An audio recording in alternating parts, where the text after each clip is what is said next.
Welcome to America's Day at the Races, Part 2 on this Friday afternoon. Good to have you with us here on FS2, program brought to you in part by America's Best Racing. For the love of the race, visit americasbestracing.net today. Greg Wolf alongside New York Racing Association handicapper Andy Serling. Gorgeous day here in Belmont, New York. And the best yet to come in our programs both at Churchill and at Belmont Park. Yeah, interesting racing coming up. We'll see if we can get something clever home in these races. Feels like some pretty competitive racing coming up here at Belmont. Including a feature later on. That's going to be the 8th race on the card, 6 furlong sprint. And Philly moving to the barn of Todd Pletcher, making her 4-year-old debut. That's Forrest Caraway. Right now it's race 5, however, as they come onto the racetrack. Post-parade coming up as we get set for the start of the late pick 5 on this Friday card. 6 furlongs on the turf. We're going to begin with Get the Candy, Horatio de Paz. I think she's an outrageous price at 9-1 right now. I picked her second. I wish I could reverse it and put her on top, and at this price, I'm going to bet her to wire the field. Yeah, she looks like the one to catch in here. This is going to be her 4-year-old debut coming up. And next door, Guardian Moon, Jorge Abreu, and Jose Ortiz. Taking some money. Jorge Abreu's been a little bit chilly so far at this meet. I think it's kind of a make or break race for her. I just don't know if she's ever going to go back to the promise she showed last year. Violent Point, she had a couple of races back in the spring of 2021 at Belmont on grass that were pretty good. Since, not so good. Yeah, she might try to press the pace, but she's overmatched.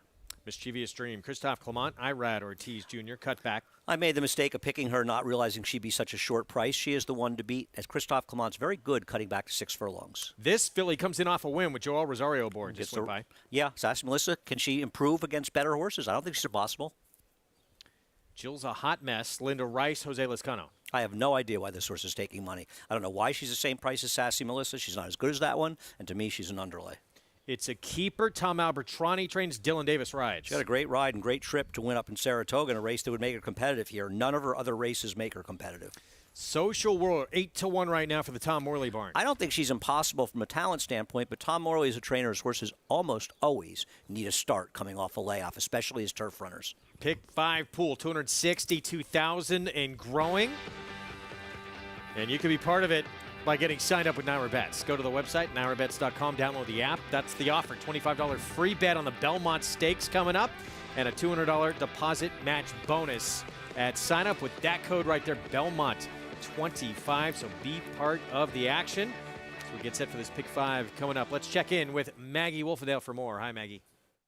Hey, Greg. And while I did pick Guardian Moon in here because I thought last time against Open Company, she just ran like a horse that needed a race. And so now she has that under her belt for Jorge Abreu. But I, too, like Andy, am very interested in number 1, Get the Candy. She returns here off the layoff, and sometimes a filly that at least gives the appearance of needing a start from the fitness standpoint, although she's run well before and won, going back to her 2021 debut. But today, she looks fitter than ever, to be honest, coming back off the bench. Great coat to her, as she always has. Just looks like a happy filly coming back here for this 4-year-old bow. And as Andy pointed out, she looks to be the speed of the speed, breaking from that inside post. She is one I definitely want to use at 9-1, Greg. All right, Maggie, thank you. Speed from the rail could improve on the 4-year-old return to the races in here off the bench. And Manny Franco will try and take this one gate to wire. We'll see how far she can last. Yeah, I think she's run races that make her competitive in here. If she can get in front of these horses at that price, she's worth a bet. 9-5 favorite, meanwhile, this filly right here for Christophe Clement. So her comeback as a 4-year-old.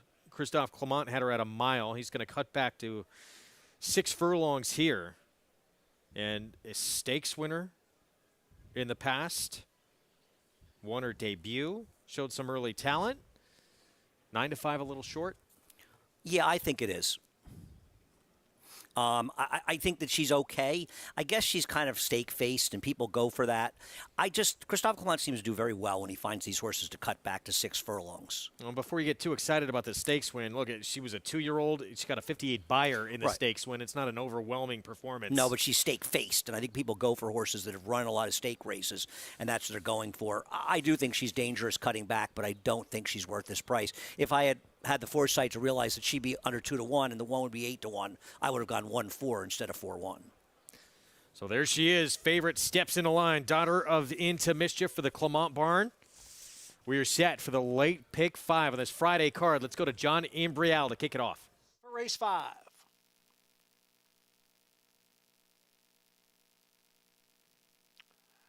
And they're off, a bobbling beginning for number 8, Social World. A good start for Get the Candy from the inside post. Guardian Moon came away running in second, and Violent Point is next in third. On the outside is Jill's a Hot Mess in fourth. Mischievous Dream is fifth here in the early going, and right alongside, It's a Keeper. At the back are Sassy Melissa and Social World.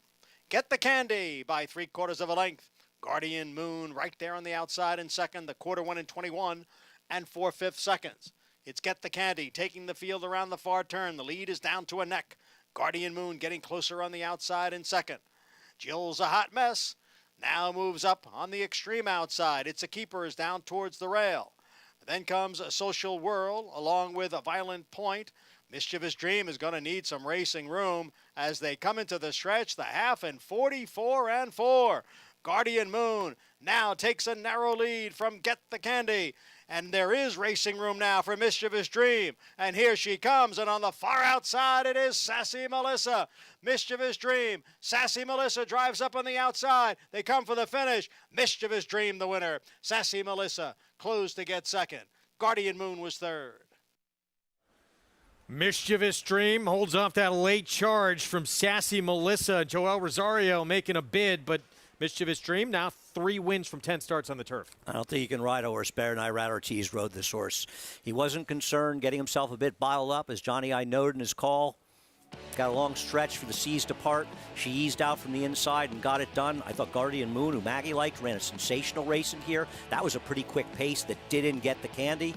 Sassy Melissa, she ran well. I just wonder if the winner got a little bit better trip. Second off the bench. And this filly by Into Mischief, again, picks up her 3rd win of her career. Irad Ortiz Jr., there's the move in that pink cap, green silks. Those familiar Generosio silks that we've seen for so many years. Of course, Christophe Clement's had so much success with them, turf sprinters particularly. Disco Partner, pure sensation. One of my favorites. Yeah, pretty cool horses. Those were some really talented sprinters. One of those was a world record holder. Sassy Melissa looked like she had a ton of momentum, too. Just ran out of ground here. Yeah, and I think this horse just saved a little more ground. I have to watch the race again. And nothing wrong with her second place finish. Stevie's Dream's okay. Here's a look at today's action, presented by Claiborne Farm. So races 6 through 9 next. That's the late pick 4 here in New York. We are fast and firm in Elmont. And at Churchill Downs, under the Twin Spires, they're fast, actually, on the main track and off the turf. So fast and off the turf in Louisville. At Churchill, race 6 next at Churchill Downs, which will kick off their late pick 4. Race 6 at Churchill, and here it is, 7/8 of a mile in a 10,000 starter allowance. And Thirsty Betrayal, currently the favorite for Matt Shire. Yeah, I mean, I have no argument with the horses they're betting there. The 5 and 6 look like the logical 2 in this race, but it's a competitive one. All right, we'll have more on that one coming up. We'll get to the post parade as well for that 6 at Churchill. Their feature race that was meant for the grass that's come off. We'll get to that eventually. 8th at Belmont, our feature here in Elmont.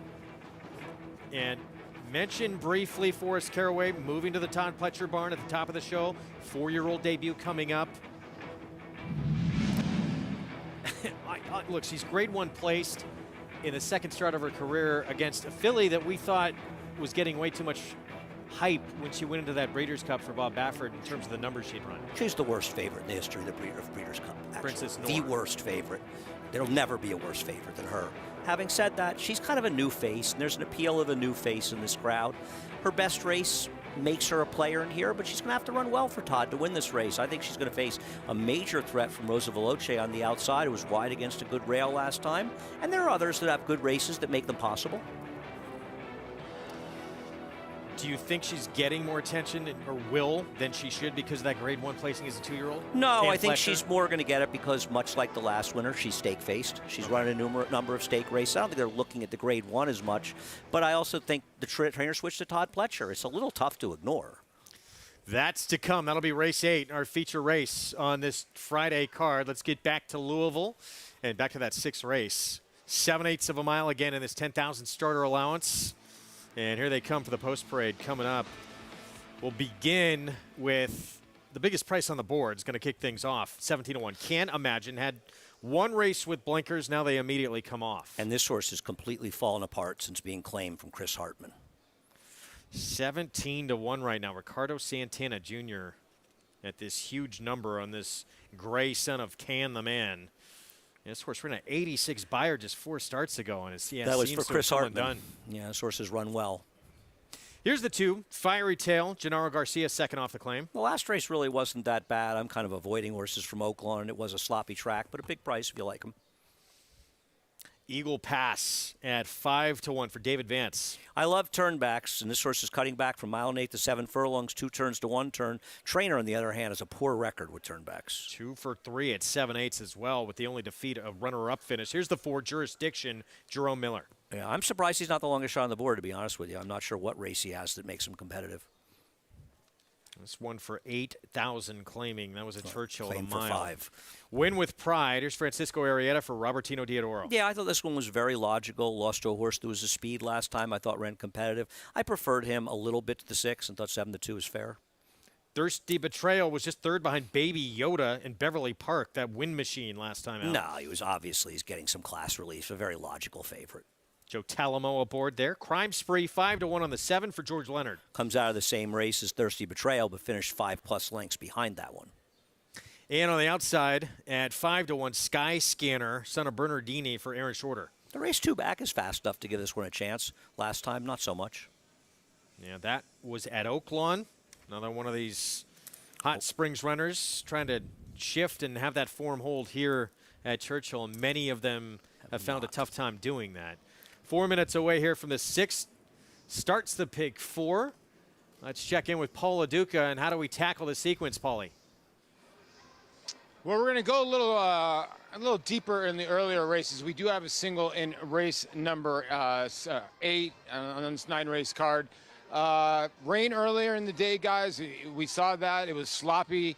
Not sloppy, a little bit more sticky, and it looked like the middle of the racetrack, like Andy noted earlier in our show, that the middle of the racetrack was very good. The last race, we had a horse come from the middle of the racetrack as well. But now the sun has peaked out. It's absolutely beautiful. The wind is blowing now. I really, truly think this is going to be a fast track. So my pick 4 is going to be 2, 3, 5, 6 in here. If you're going to have extra money, maybe throw in the 8. I thought the 2 really improved. I do think the 3 on the cutback is the horse to beat. 3, 4, 8, 11 in race number 7. I like She's Keen for Rusty Arnold a tiny bit in there. My single, I'm not going to mess around. Race number 8, Tis Splendid News. I know there's a ton of speed in there. She probably can clear that. If you're going to clear that field, if you're going to use one other horse there, it's Thundering Creed, because I think she's the only one that can pass horses. And then in the last race, guys, we'll just go with a bunch of others as well. I think we had the 2, the 3, the 4. I don't have it in front of me, but a reasonable ticket. It's all around Tis Splendid News. Whether you think she can clear that field and keep on going. It's very interesting that Wesley Ward has another runner in that race, and what's going to happen with that runner? Are they going to take back or not? Looks like there's only one other horse that can pass any horses in that field.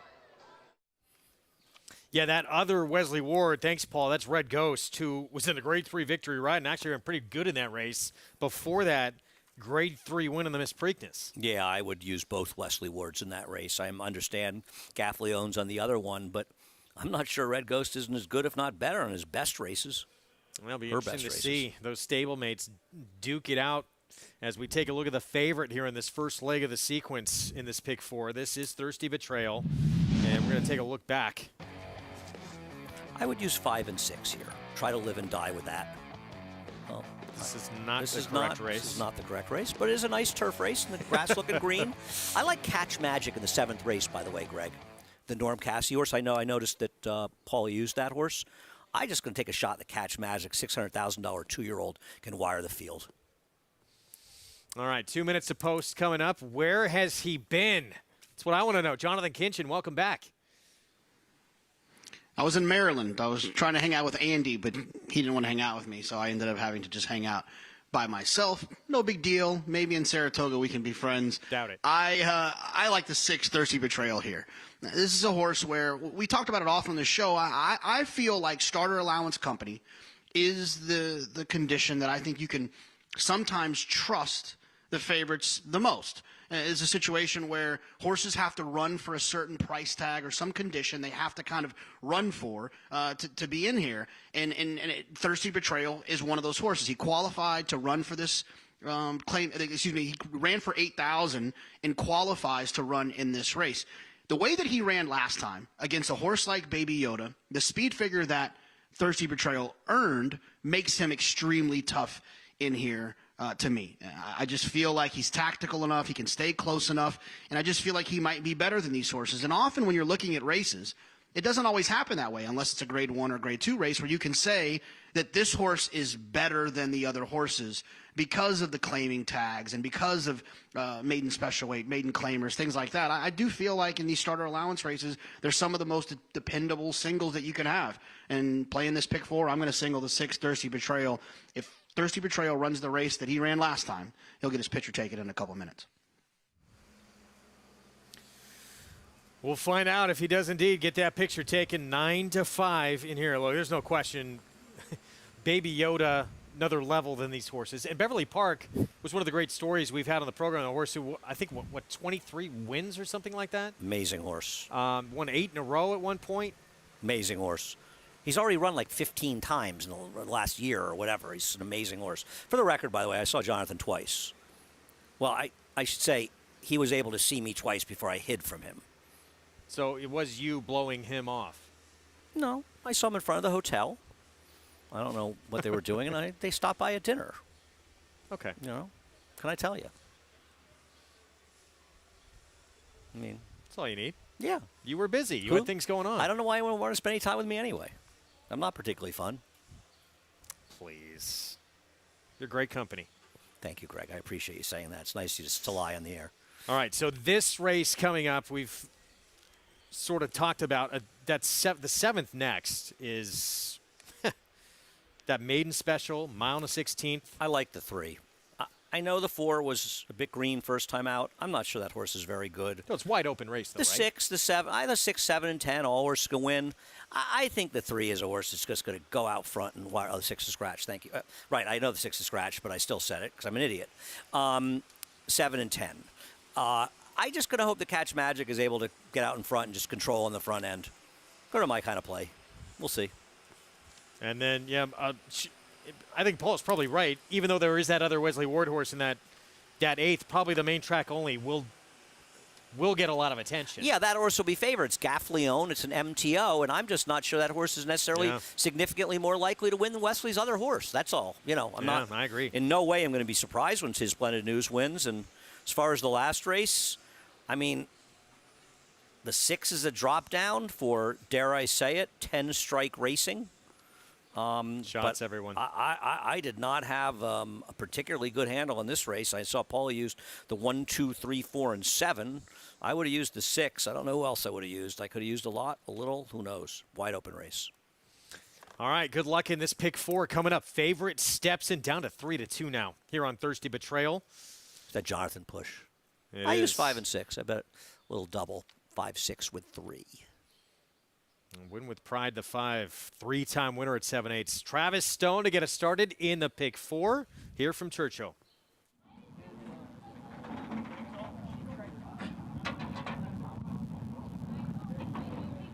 They're in the gate.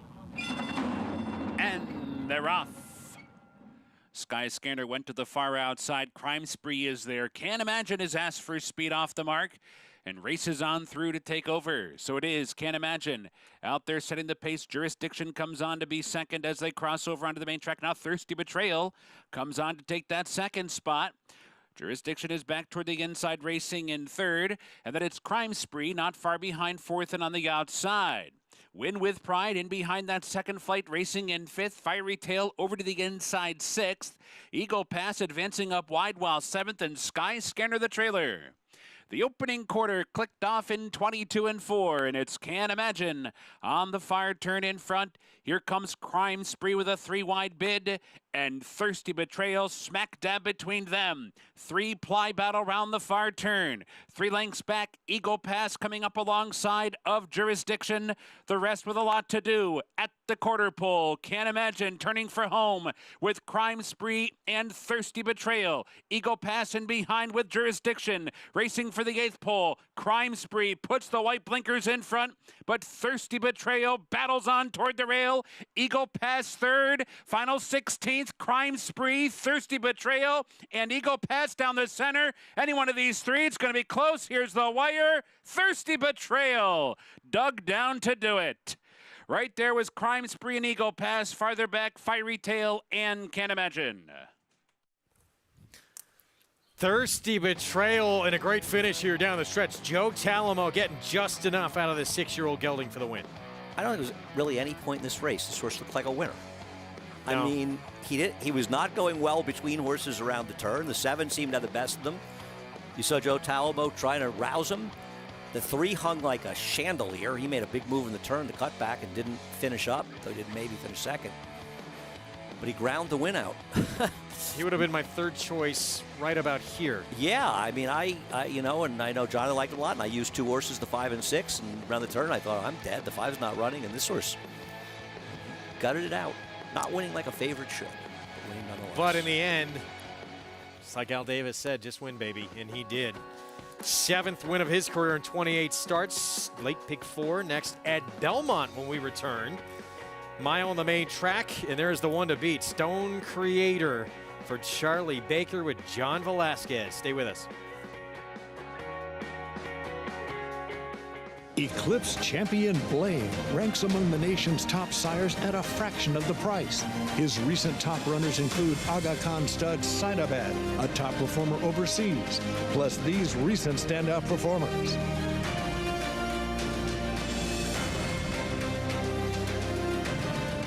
With success on the track and success in the ring, this proven son of Arch is truly a gold value stallion.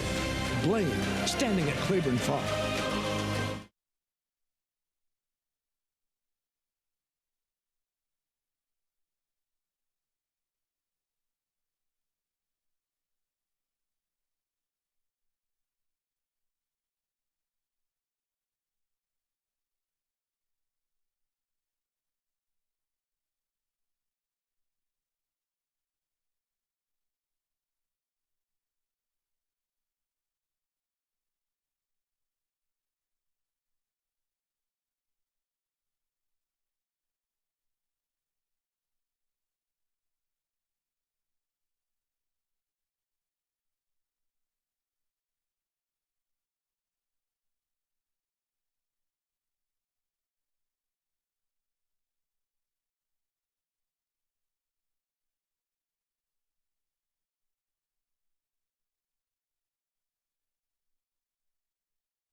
We're back on America's Day at the Races, presented by legendary Claiborne Farm. 100 years of doing the usual, unusually well. Back at Churchill Downs, Thirsty Betrayal, somehow able to get it done in here. Did not look in great position at this point, but Joe Talamo on board for the win. First win this year in 4th starts. Yeah, just never gave up. Got the job done. Really looked like this horse was beat pretty much the entire way. Like I said, the 7 hung a little bit. He was game. The 3 definitely hung. Yeah, it looked like the 3 was just going to roll right on by. It's so hard to do at Churchill Downs, right? I mean, how many horses do you see company outside there in general? Maybe the track's drying out a little fairer now, but they just don't go by. It's weird.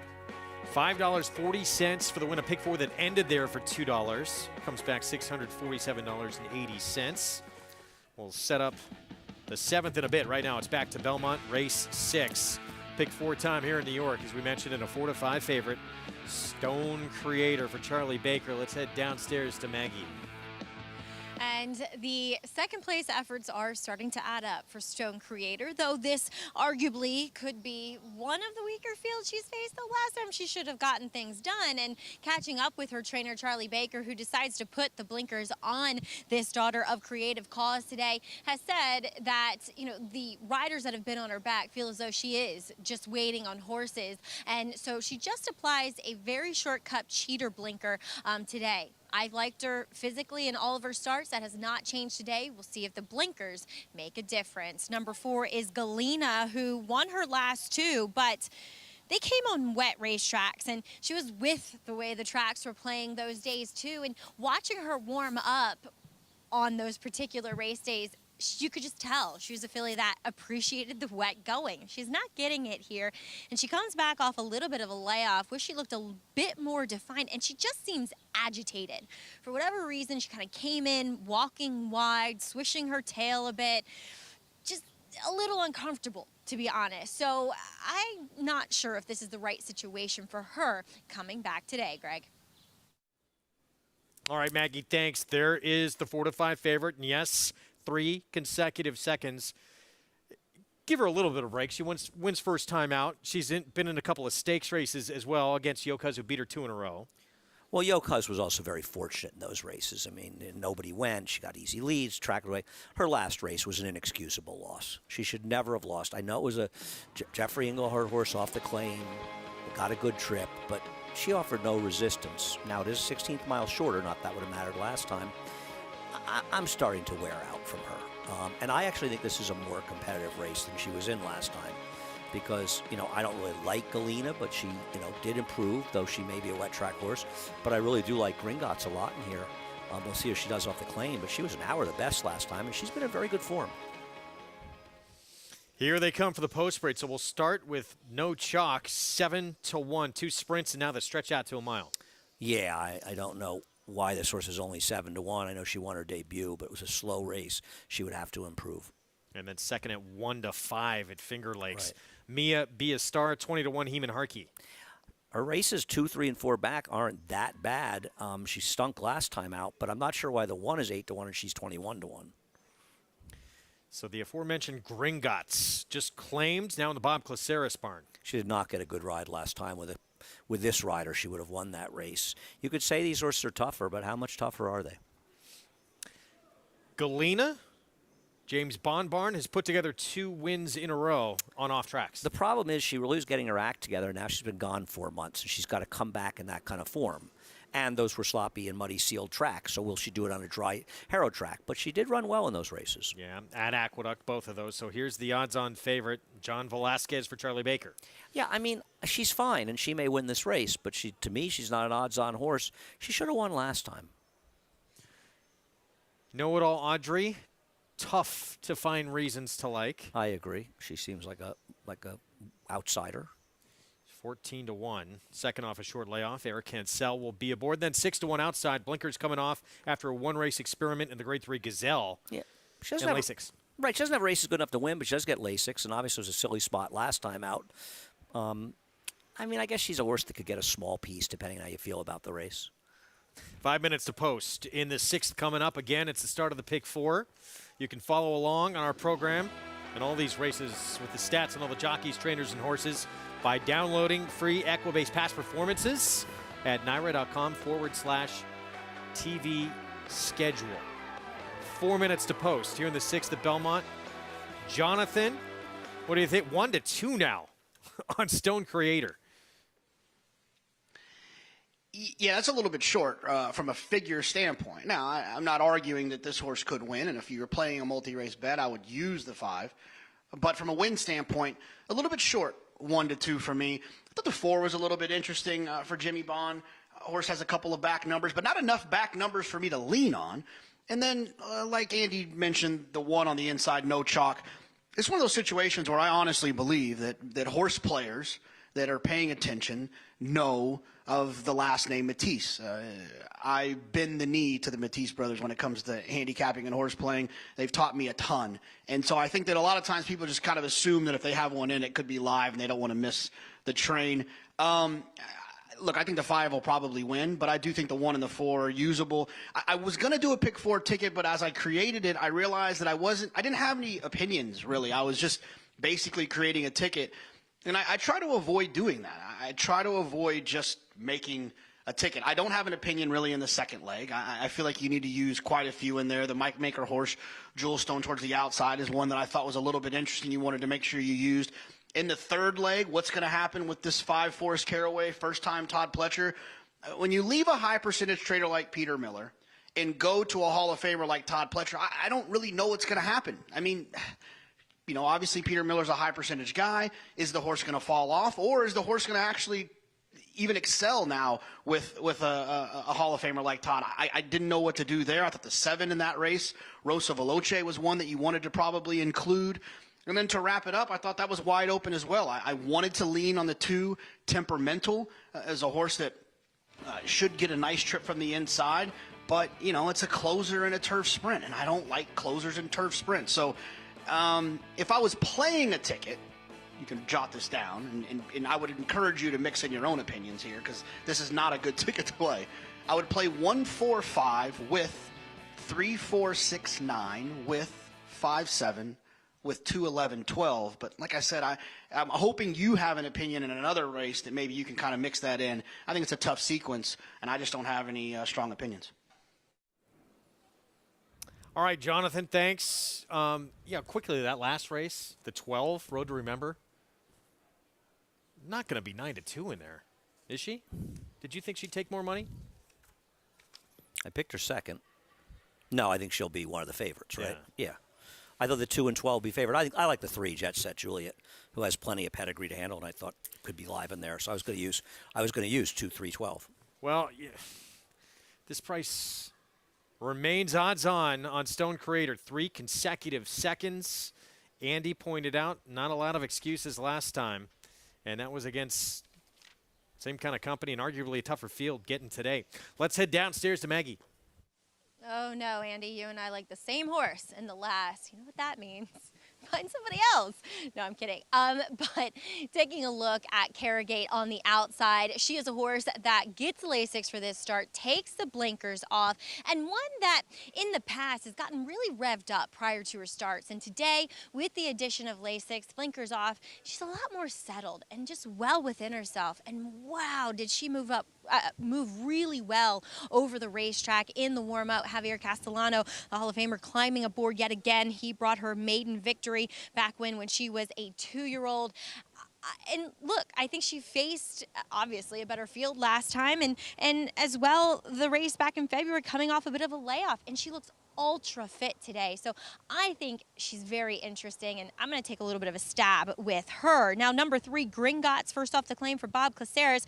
She was one that, you know, she's kind of rounded into good form again for lower profile connections that she was previously with. Now, she would get herself very wound up prior to those starts. She'd have to leave the paddock early with the pony. They didn't do that with her today, and until the rider was about to get up, she was a lot more settled. But then she started acting like Gringotts. So I didn't know how to take it at first with her kind of having a reversal of her disposition. But I think out on the racetrack, she showed that she's still the same filly that she had been when she was running those good races. So she was a little bit intriguing off the trainer change. Greg? All right, Maggie, thank you. Let's take a look at Gringotts in action. This was April 29th, claimed out of this race. It was for $25,000, third beat a length. Well, first of all, she should never have been back to last early. She had the speed to be up close. She's hemmed in between horses here, and he's just like getting pushed around. Now she's altering course again.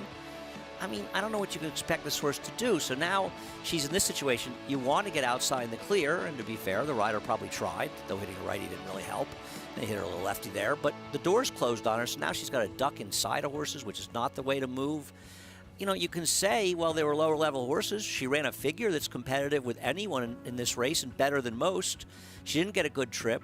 She gets a big rider upgrade. Now, it is tricky. You know, I used to think Why don't more people claim horses from lower percentage trainers? You just think they'll move them up, right? It's not always so easy. So we'll see. But this horse was in good form for the former trainer. Can Bob Caceres duplicate that form or improve on it? The rider's certainly not going to hurt.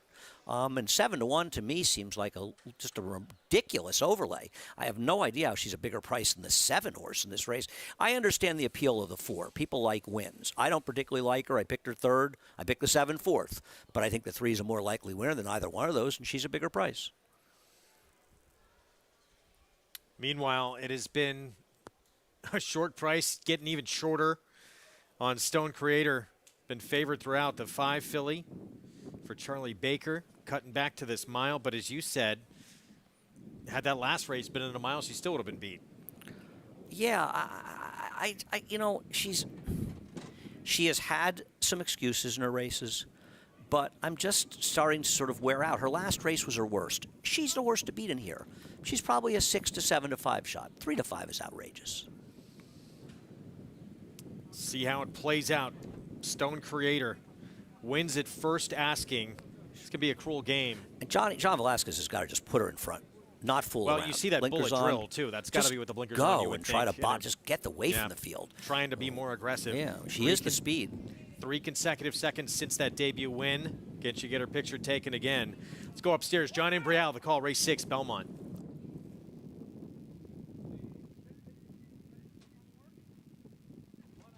They're all in line.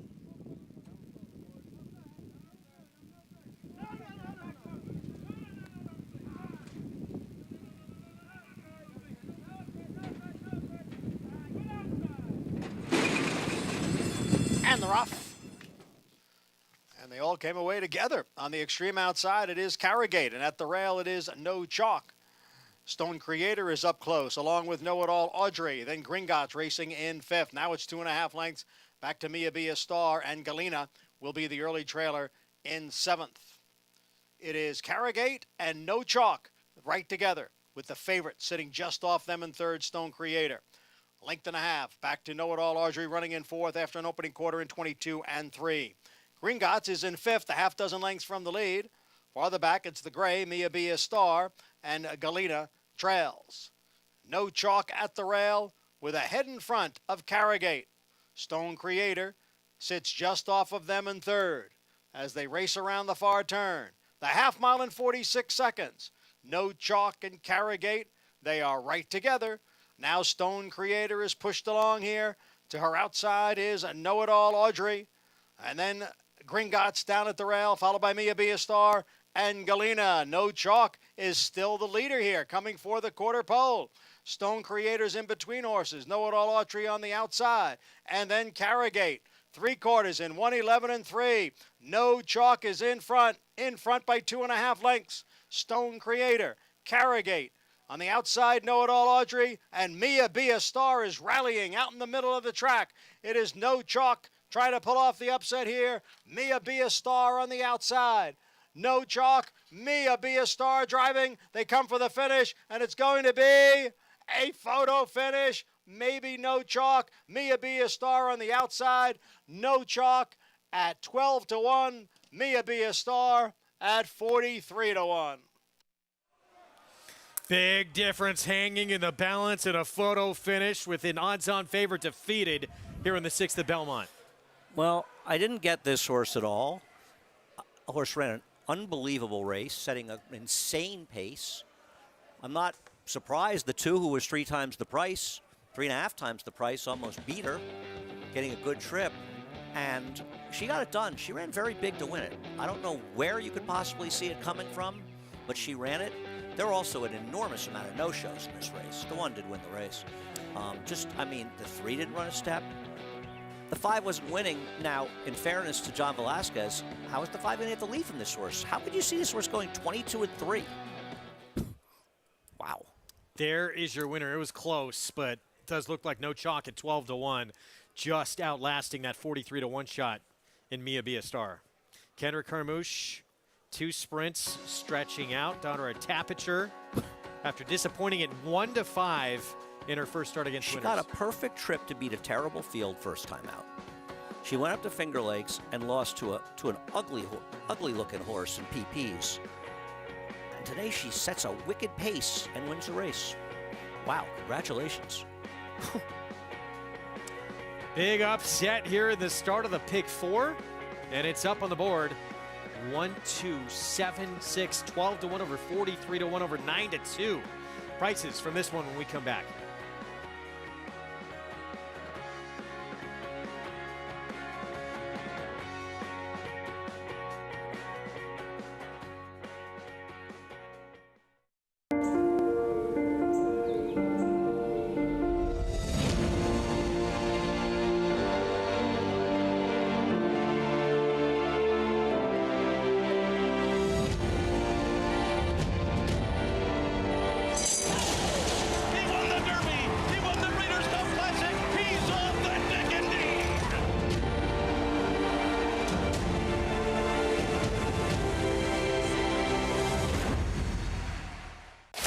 Who you betting on?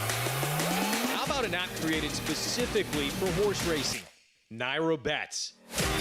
We specialize in thundering hooves, fist pumping, and boosting your bankroll with robust weekly promotions. And offer betting tips from actual horse racing experts. Bet all day and night, nationwide.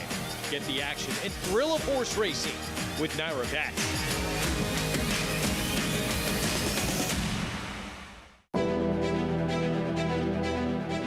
You don't have to be a multi-millionaire to get into this game. You can have a few $1,000s and have fun with it. But with the bonds, you're actually going to win. I've had the opportunity to win multiple races. In fact, this year I won 2 times in one day, which is almost unheard of to be able to do.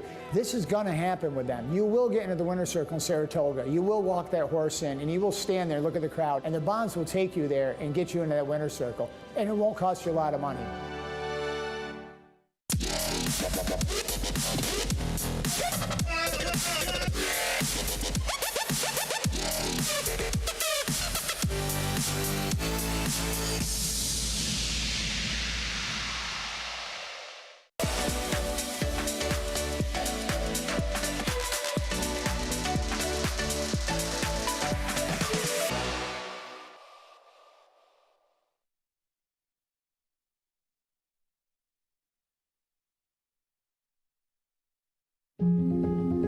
Our approach to mental health counseling started with a focus mostly on substance abuse. And then in time we realized there are also a group of people who have mental health problems apart from substance abuse. Problems with depression, anxiety would be the main problems that they have. So we developed collaborations recently with Northwell Health to provide mental health counseling and a much expanded continuum of mental health care. And we have similar programs in Saratoga as well. So our primary health care doctors and nurses and others are trained to see mental health as part of a holistic issue. The mind is connected to the body, and the body is connected to the mind, and absolutely the two are interrelated. And it's a real mistake in medicine to treat mental health as a silo, as if it has nothing to do with the rest of you. So yeah, we're always trying to do it in an integrative, holistic way.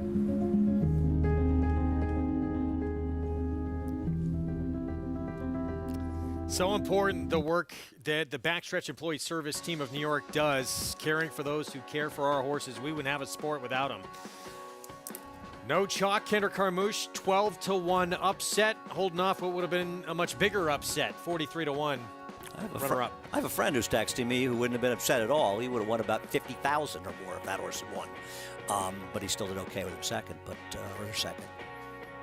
Tip of cap to the Matisses. They are certainly a sharp operation. That's an understatement. I mean, I don't disagree that this may not come up the strongest race ever, and obviously the 5 didn't run, and she was preposterously overbet. And a lot of horses didn't run here. The 3, 4, and 5 all didn't run. Still, I missed it.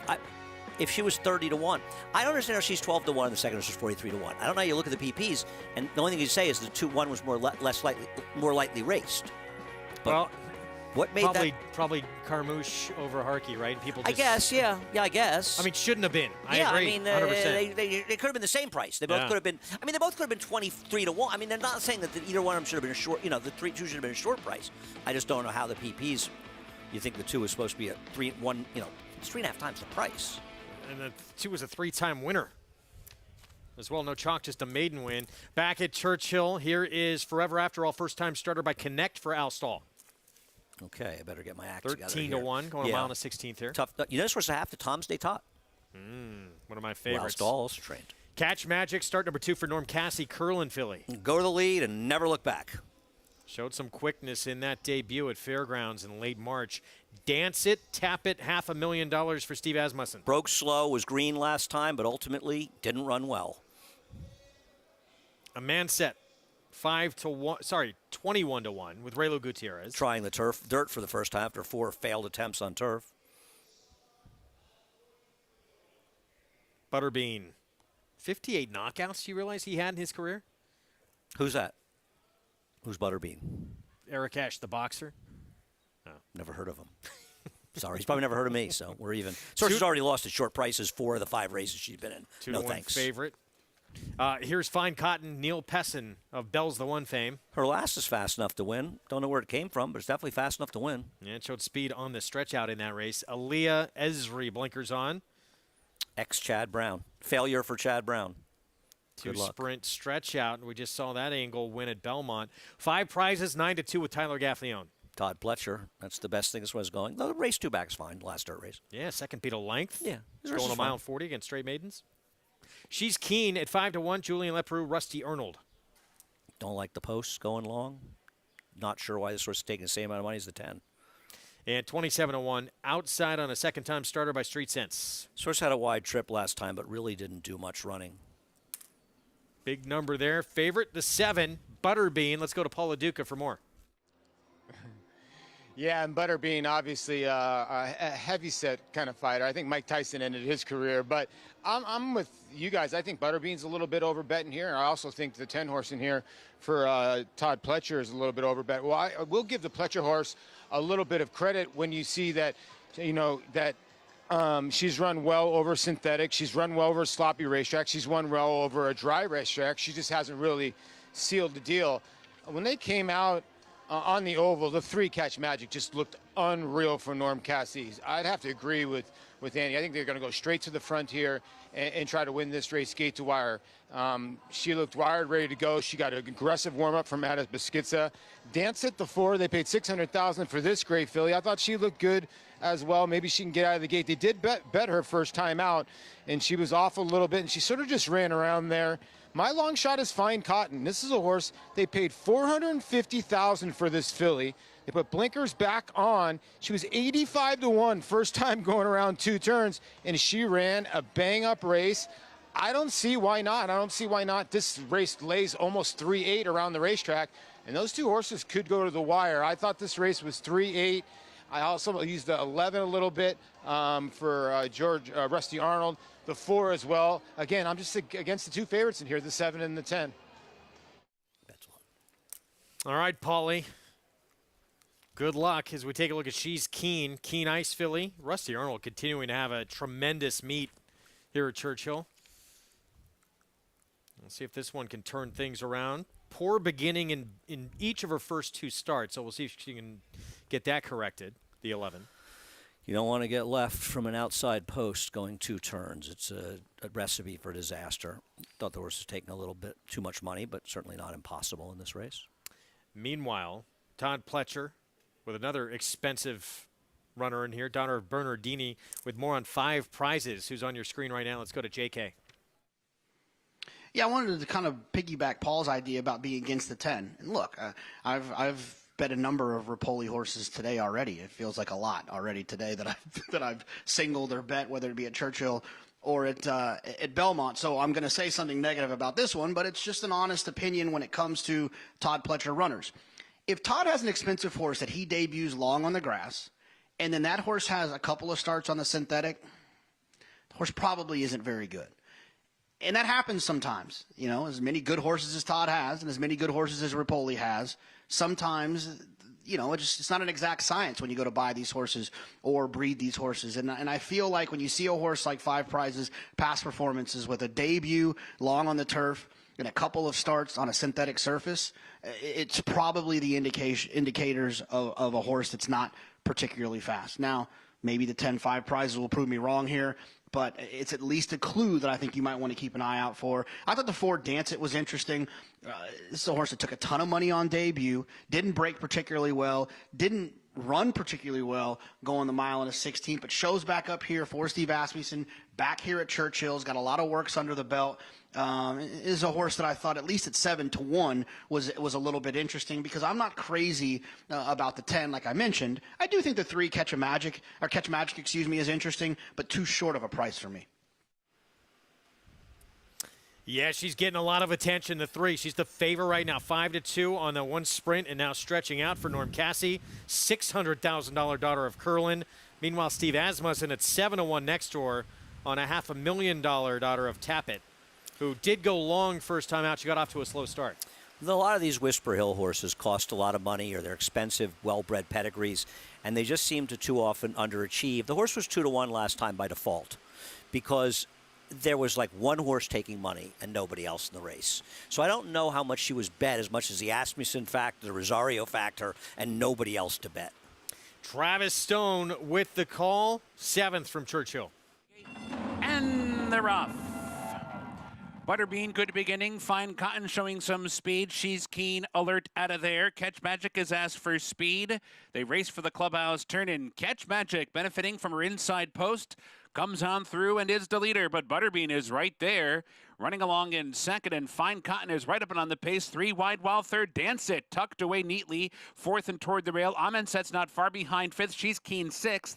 Aaliyah Esri in tight, in traffic 7th. The rider had to slam on the brakes a few times there. Very tight pack heading for the backstretch run. No trouble yet for Catch Magic, who's cruising along on the front end with mild pressure from Butterbean.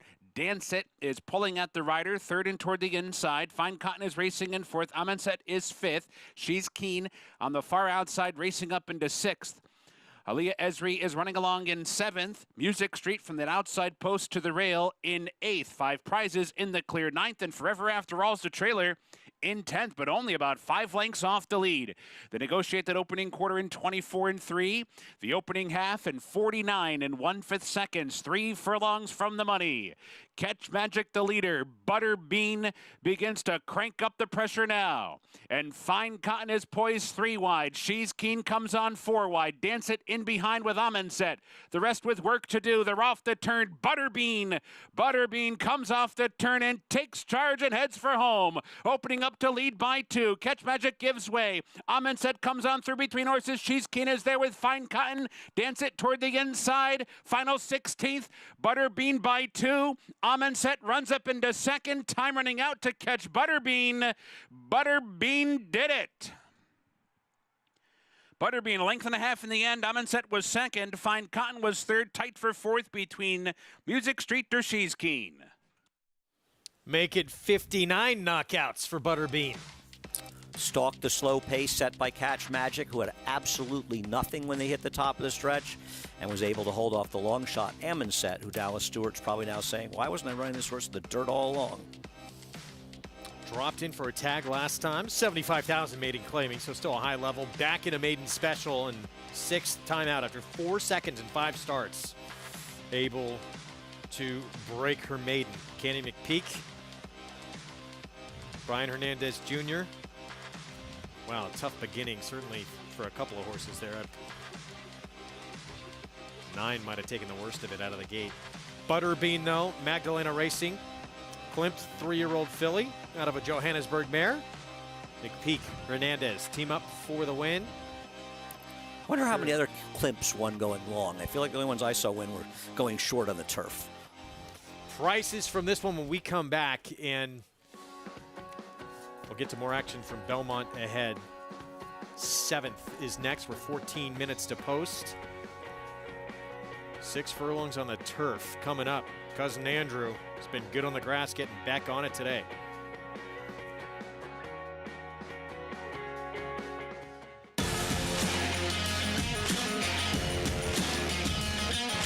And they're off. C. Pouring it on here in the stretch. Impressive to win the Grade 2 Vosburg. Following C. Mile Happy has kicked it into high gear, and Mile Happy with a powerful performance wins by 2.5. The Cup champion Run Happy, standing at Claiborne Farm.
We're back on America's Day of the Races on FS2. Thanks for being with us, spending part of your Friday afternoon here. Our program brought to you in part by Champion Sprinter. He was a fun one to watch. Run Happy, now standing at Claiborne Farm. Back in the 7th at Churchill. Butterbean for Kenny McPeak. After 4 seconds and 5 starts, gets the first win of her career. Yep, has burned a lot of money, but if you stuck around, you got some of it back today. I would not be one of them. Stalked that moderate pace set by Catch Magic, who I liked a lot. Came in the stretch, Catch Magic had nothing. Butterbean continued on. Amundsen, first time in the dirt. Proved for Command Dallas Stewart. So Butterbean returned $6, 20 cents for the win. How about 29 to 1 underneath and 9 to 1 there? Through that trifecta for $2, $917. 10 cent superfecta add in the 12s, over $1,300 for the 10-cent play. I'm not sure why the 8 was 9 to 1 in there. Of course, his last race was good. Big improvement.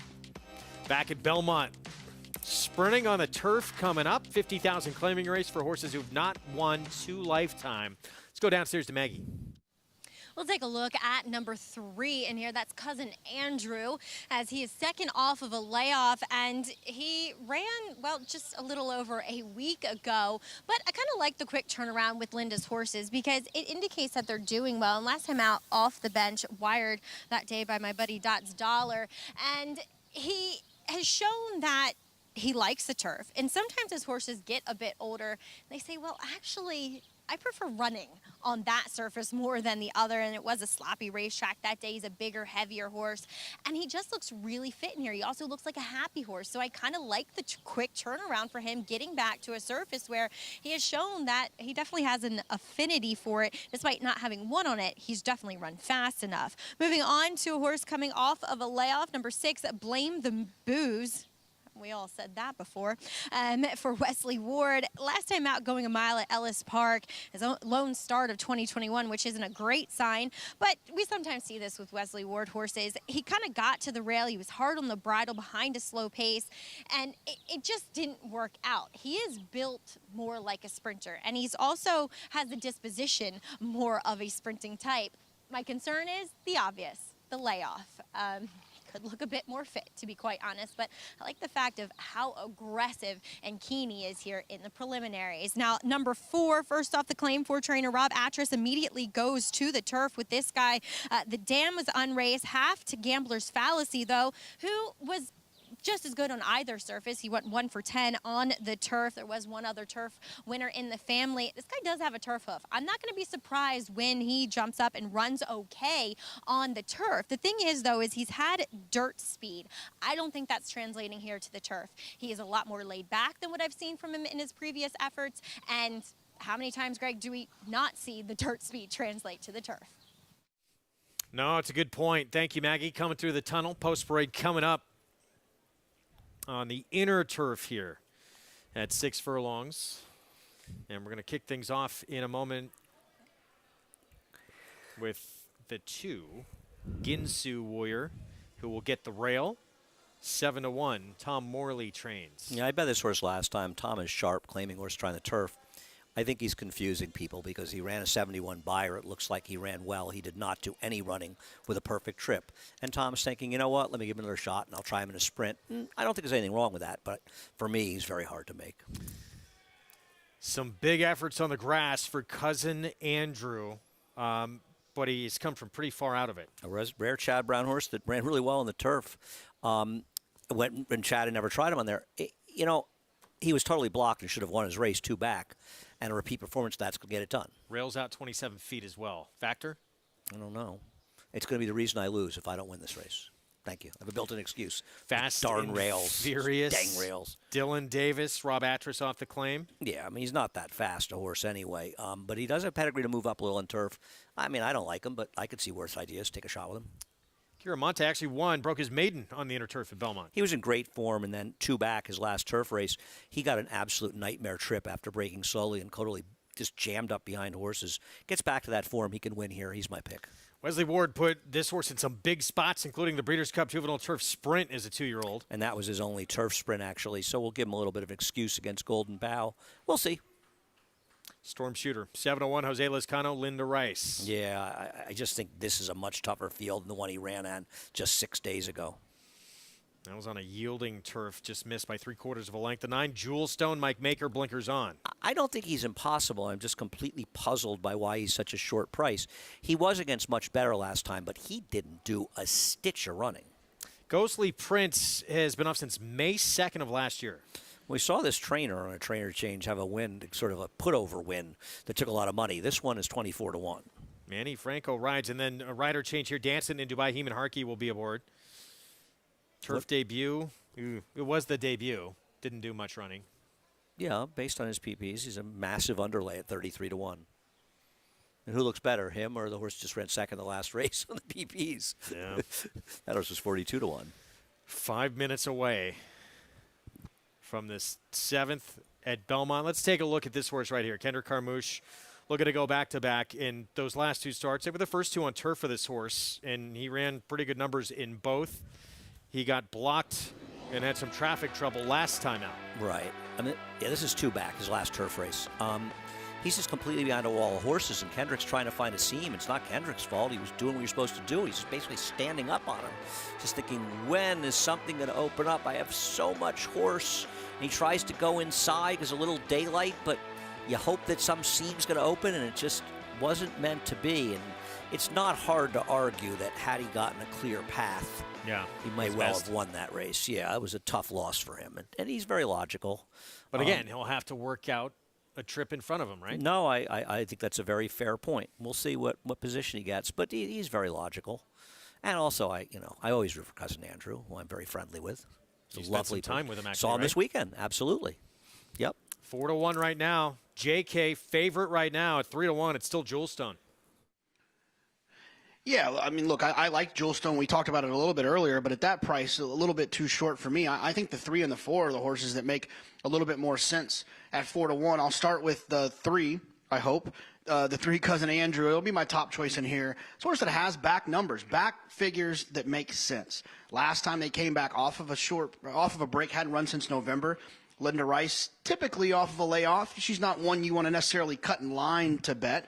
She does okay. She still wins at 17% in her career, but it's not one of her highest percentage stats. So you would expect Cousin Andrew to take another step forward. And I also think that that race back in October on the turf, and even the race in November kind of indicates that this horse has some ability on the turf, should work out a nice trip drawn towards the inside, is the 3 horse to bet, but is drawn into the down towards to the inside in the 2-post position.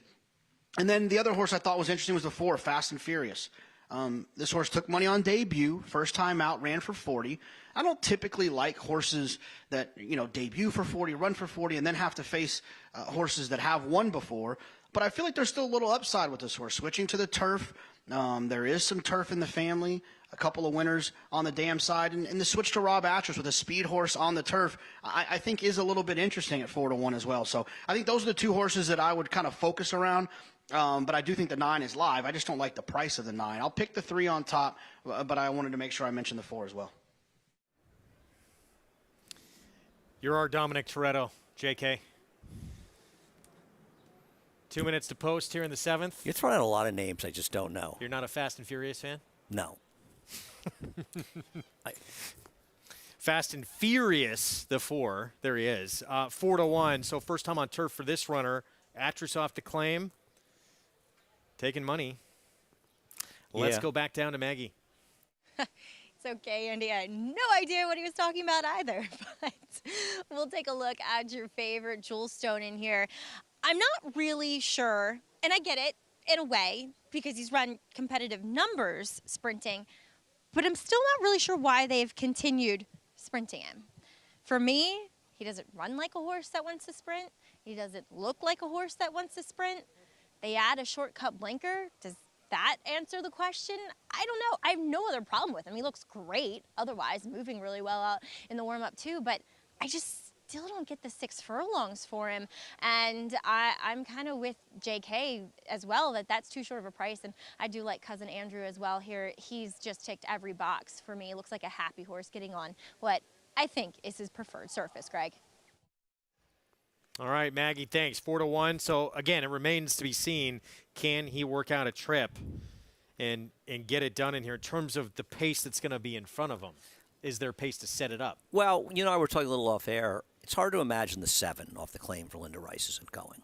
So I imagine that horse will be involved. I imagine the 4 will try to go. And, something Maggie was saying, I've talked about quite a bit. Turf sprint speed and dirt sprint speed are so completely different. How often have we seen horses that were fast in the dirt? And you go, oh, he's going to be a speed trying the turf first time.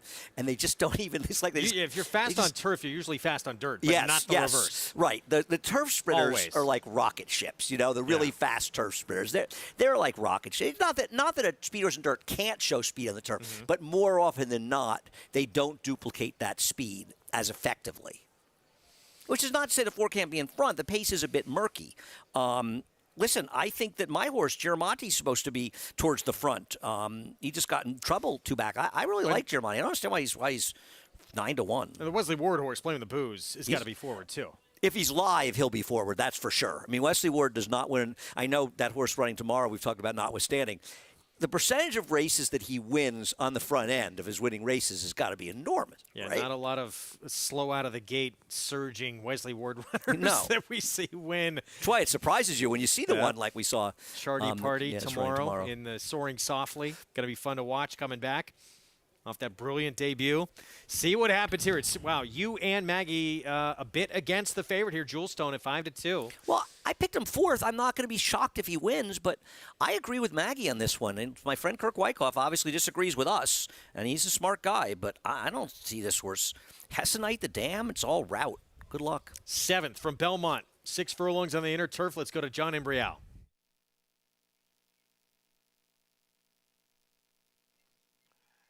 And they're off. It's a Giramonte and Fast and Furious. Fast and Furious has the lead. Giramonte's running in 2nd. Now moving up is Blame the Booze into 3rd. Far outside is Storm Shooter next in 4th.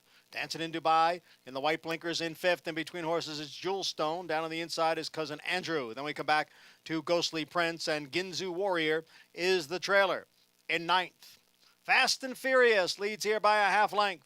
Giramonte on the outside in 2nd through an opening quarter mile in 21-3. Fast and Furious is the leader by a neck. Giramonte on the outside in 2nd by 2. Blame the Booze is next in 3rd. Cousin Andrew down at the rail and advancing from 4th. And then comes Storm Shooter and Jewel Stone. They head for home. The half in 44 and 3. It is Fast and Furious. Cousin Andrew continues to gain ground. Fast and Furious still the leader. Cousin Andrew now moving into second. Blame the Booze is on the outside in third. So it is Fast and Furious trying to hold off Cousin Andrew. Fast and Furious, Cousin Andrew. They are 1-2 under the line. Fast and Furious over Cousin Andrew. Photo for third. Fast and Furious, just like the movie franchise. Quick out of the gate and gate to wire for the win. Dylan Davis, Rob Atras in the turf debut for this horse. Yeah, he did. This is one dirt sprinter that did have turf speed. He should have been on the surface all along. Did my horse, Giramonte, and it didn't really run that badly when you consider the pace. This horse ran terrific. Cousin Andrew got a great ride from Kendrick. I mean, he felt like ginger ale on the turn. He looked like he would just angle out like the trip he got, and he hung and couldn't get by this horse. A very impressive win by this horse. I mean, he's belonged on the turf all along. It was very, very game. Linda Rice second with Cousin Andrew, and then Blame the Booze. Wesley Ward, first start in a while for that runner, winds up third. But you can't complain with Cousin Andrew. He should have won this race. The winner ran very well. Saved a lot of ground throughout. No, Cousin Andrew got a great ride from Kendrick. Great ride. You can't do any better than Kendrick did there. There's no way. I mean, you could not have done anything better. He should have gone by this horse. May have a little hang in him, and the winner may have just run very well. It may have just been too good. Look, Yeah. he put the rest of the field away, but yeah, maybe turf, it appears certainly what this one wants. He won on dirt last time to break his maiden. Wins in 108 and 2 for this 6 furlongs here in the inner turf. Yeah, the turf's very firm. You know, I'll take a look at Trackus, but turf's pretty firm. But this horse, that was a fast pace, and my horse Jeremiah didn't run that badly, frankly, chasing this pace, but this horse ran terrific. Up next, there's one of the two stablemates from Wesley Ward going head-to-head. Red Ghost's going to tackle Tis Splendid News in the feature next from Churchill. Spun to Run. In the Breeders' Cup Dirt Mile, he defeated a loaded field that included multiple Grade 1 winners Omaha Beach and Improbable. His brilliant speed figures were among the fastest of any 3-year-old at a mile or more. And he hails from the legendary Danzig sire line. Multiple graded stakes winner, millionaire, Breeders' Cup champion, Spun to Run, standing at Gainesway.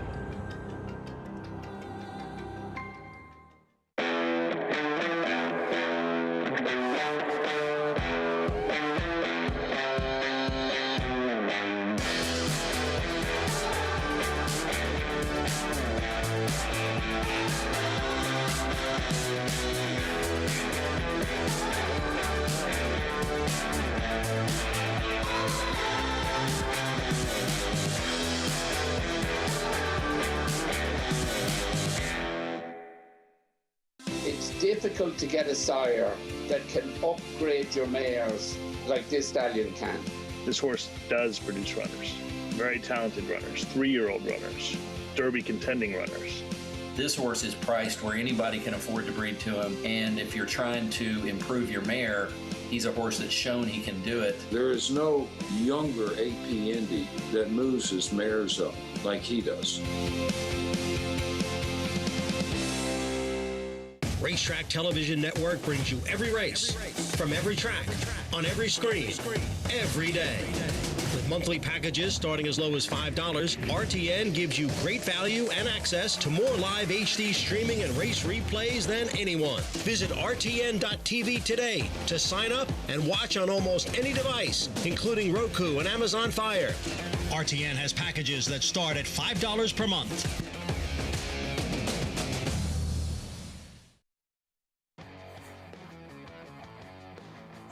We are back on America's Day at the Races program presented by America's Best Racing. For the love of the race, visit americasbestracing.net today. Feature next at Churchill. 5.5 furlongs taken off the turf, an allowance optional claiming race. Let's look at short summer dress. Robertino Diodoro just claimed, has won 2 of the last 3, including that last start. 6 of the last 8 starts, 6 last 9, overall, but is 6-1 in here because of the presence of 2 Wesley Ward runners. But the 2 horse who's run twice on dirt and can't get out of his own way is 4-1, and the 6 is 6-1. Now, if I could make a betting prop where I just take even money and bet the 6 over the 2, Anyone out there? I'm in for 1,000 right now. I mean, do people think this race is still in the grass? That's why we like betting off the turf races. People misbet them. And we talked about this race earlier. 5? We talked about this race earlier, that the 7, who we thought would take money, it's a main track only, it's Wesley Ward, who's won 2 in a row. But the other stablemate might be the better runner, who's a grade 3 winner on dirt. I don't disagree. How about 7-2 right now. How about the 5 at 3-1? I mean, I'm mystified. I am mystified in this race. I don't get it. Here they come, post-parade, and we'll begin with AG Indy in here. Yeah, 2 starts on dirt and has been completely ineffective. Todd Pletcher trains. It was very nice of Todd Pletcher and Vinny Viola to leave this horse in to help make the race go because she can't stand up in the dirt.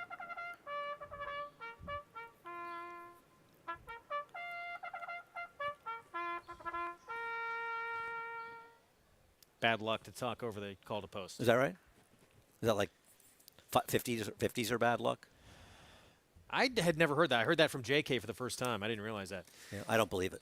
I don't either. I've talked over it my entire life. I'm still not going to use them, though. AG Indy, Tyler Gaffalione aboard here for Todd Pletcher.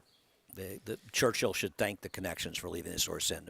People betting this horse should not. Here's the other Wesley Ward at 7-2, a grade 3 winner on dirt.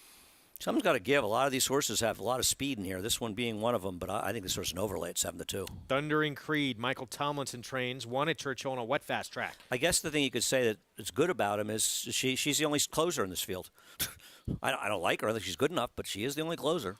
Short Summer Dress, this win machine again, and won 6 of her last 9. I have no idea why this horse is a big price in here. And here's the MTO, main track only for Wesley Ward, trying to win 3 in a row. Is this horse the speed of the speed? We'll find out. This horse is fine, but I don't know, even money. Pretty quick. Is quick. No, I agree. There's other speeds. The last 2 races are good. No, I'm nothing against this horse. This horse is fine, but I just think the 3 and 6 are both contenders. 4 minutes to post. Feature on this Friday card. Let's go back to Paul. Yeah, very interesting pace scenario in here, guys, and I think they're betting the 2 over the 6 because they're thinking the 6 Short Summer Dress. If you look at Short Summer Dress's PPs, like, she likes to win races. She's 7 for 21 lifetime, which is 33% and not very hard to figure out.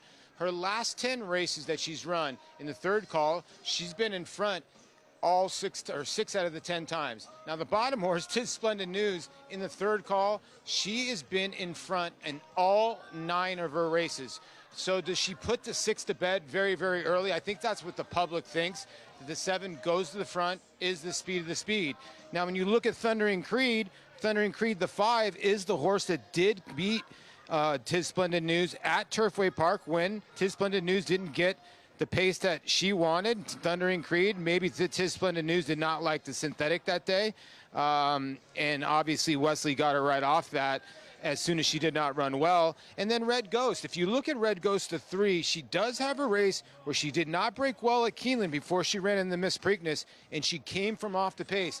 So she has ability to rate a little bit. So maybe Wesley's thinking, okay, I got the 7 horse here, Tis Splendid News, on the outside that I can go to the front, and I can lay off a tiny bit with Red Ghost. I maybe not have to push with her.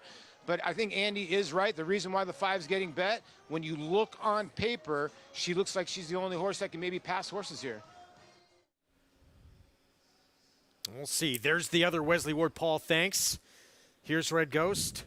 And she's by no means slow. She went gate to wire in that grade 3 victory at Pimlico last year as a 3-year-old when she beat Euphoric and Joyful Cadence. She comes out of that super tough victory ride where Super Sensation ran this great race. They were moving up front in there. I won the Miss Preakness. I don't know what's wrong with her.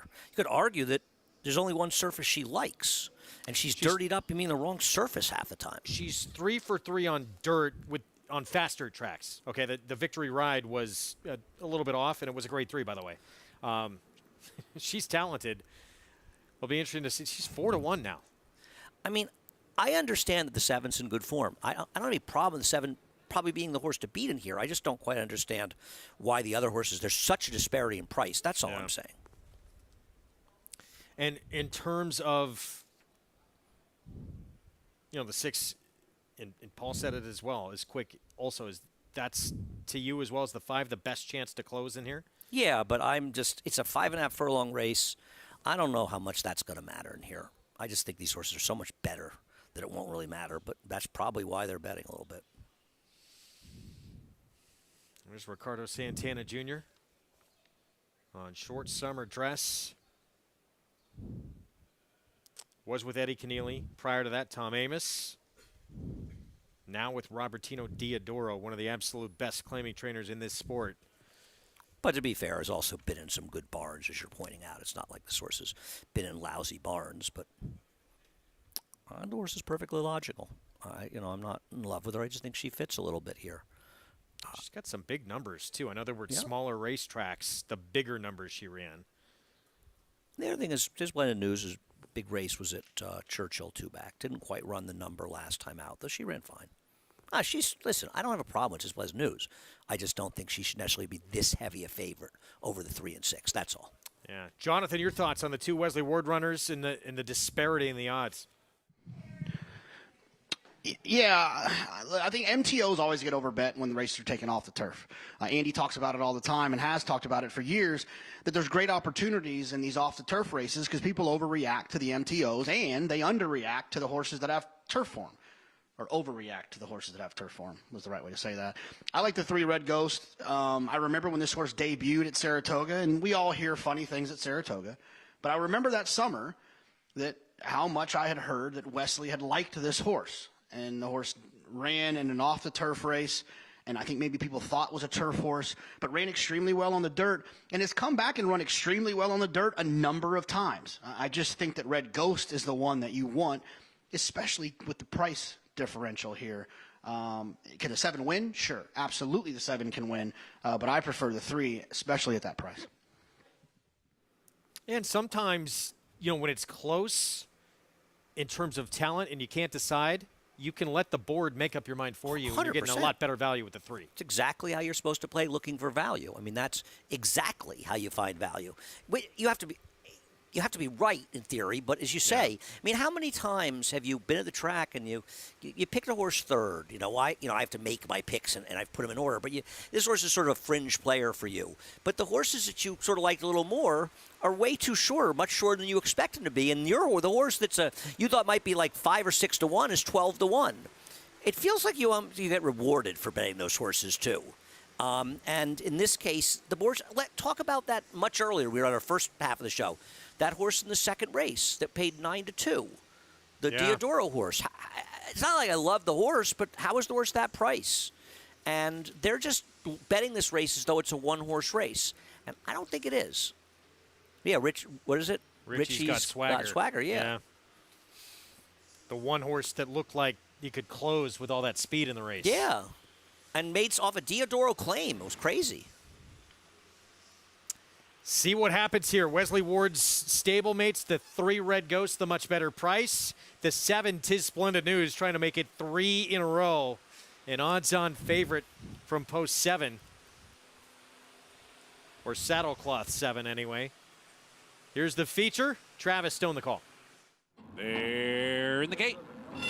And they're off. Tis Splendid News breaks alertly, and AG Indy does as well. Tis Splendid News and AG Indy hook up early, but now Tis Splendid News steps on it and builds a 2-length lead. AG Indy forced to come off the rail to chase from second. Red Ghost comes out in third. 4 lengths back to Short Summer Dress, and Thundering Creed out-sprinted early. On the far turn, Tis Splendid News, leading by 2 lengths.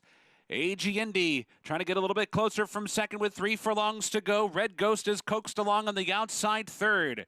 Rattled off a quarter in 21 and 4. Tis Splendid News comes to the top of the stretch in control. Red Ghost runs up into second now. AG Indy is back into third. Short Summer Dress and Thundering Creed racing for the 8th pole, and Tis Splendid News is shaken up to lead by 4. Thundering Creed coming with a late run. Red Ghost fights on. They're all chasing Tis Splendid News. Thundering Creed is finishing with interest, but runs out of time. Tis Splendid News sauntered under the wire. A gate-to-wire winner was she. Thundering Creed ran on for second. Red Ghost was third. Then it was either Short Summer Dress or AG&E. 3 in a row. 'Tis Splendid News. McLean's Music Philly for Wesley Ward with Tyler Gaffleone. Yeah, she was best in here. She obviously had her job was helped. The 3 was compromised because the 3 didn't break. If the 3 had broken as sharply as the others, might have been a little different. 7 probably still would have won. She was overbet, but she got the job done. 7-5-3. And 'Tis Splendid News. Now 4 wins, 10 starts overall. And too good for this group. And on a nice little win streak as well as a short price favorite. Back at Belmont, turf debut for Fast and Furious. Dylan Davis, Rob Atras off the claim for M&A Racing the victory. It's a very impressive debut. She was fast and she was game because Cousin Andrew got an absolutely perfect ride from Kendrick and looked like she would just roll on by. I mean, you bet her, you're kind of counting your money at this point. He couldn't really gain on the winner. The winner ran well here. It's a nice performance. We'll see if he can back it up subsequently. Stays on grass here on out? Yeah. I mean, I suppose the race gets rained off. I don't know if Jewel Stone needs more distance or class relief. $11.20 for the win for 311. 40 to 1 shot, by the way. Rounding out that trifecta. Jonathan Kinchin, I don't know if I heard, I called you our Dom Toretto of the program. Can you give me your best Vin Diesel and say, I live my life a quarter mile at a time? Well, I have entirely too much hair to do anything that has to do with the Vin Diesel, but I'll try. He was doing it like this, right? He was in the car and he looked out the window and he said, I can't believe you're making me do this, Wolfie. I live my life a quarter mile at a time. You made my day. I've seen them all, actually. I've seen them all. Movies, really. We're going to take a time out. My life was meaningless. We'll be back. We got the 8th, our feature in New York. Coming up next, 6 furlong sprint, allowance optional claiming group. Right now it's Forrest Caraway making her 4-year-old debut, moving to the Todd Pletcher barn. There she is. Louise Saenz will ride. She's right now the one to beat. She's got some tough competition to her outside, though. Stay with us.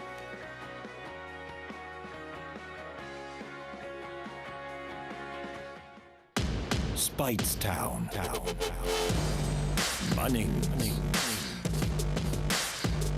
Echo Town.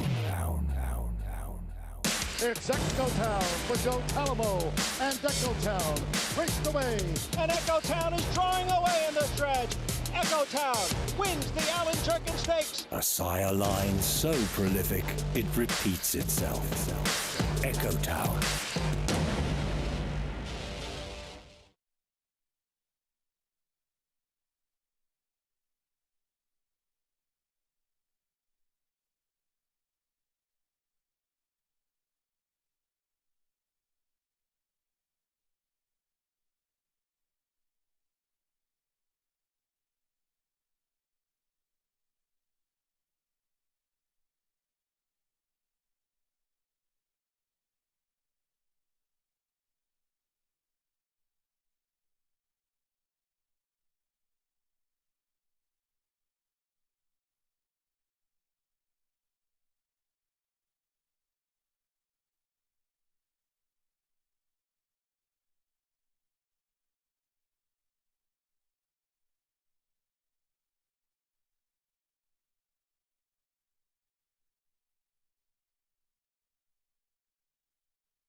Thanks for joining us here on America's Day at the Races, proudly brought to you by Claiborne Farm. 100 years of doing the usual, unusually well. Well, we just got the Riders Up call here in the paddock for our feature for the fillies and mares. And we do see a comeback runner here making her debut for the Todd Pletcher barn in Forest Caraway.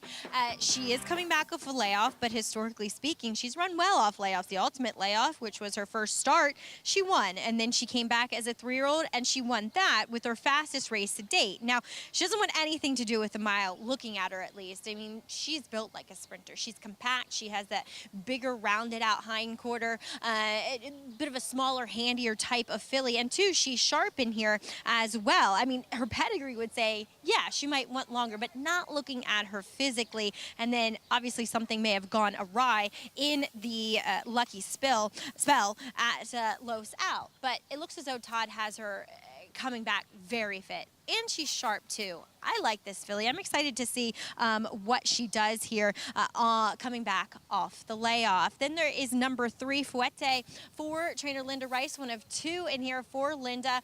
You know, she's one that I saw early on in her career, nearly 2 years ago as a 2-year-old. She hasn't changed much, to be quite honest, but with that in mind, she comes back off the January to May layoff looking very fit and ready to go. I just think she's a filly that prefers wet tracks. Her form would indicate that, Greg, and her physicality as well, since she's a bit of a lighter framed individual.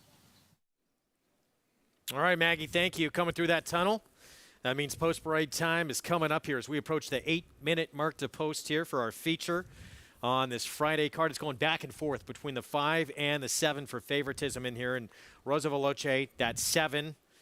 She put together back-to-back very good efforts, even though she was 5th, beat 3 lengths. That was a tougher group. She'll drop in class. Forest Caraway, it's her 4-year-old debut coming up, and this is back at Del Mar in a winning performance. Yeah, I mean, I went 5-7. I could have gone 7-5. 7's against the track last time out.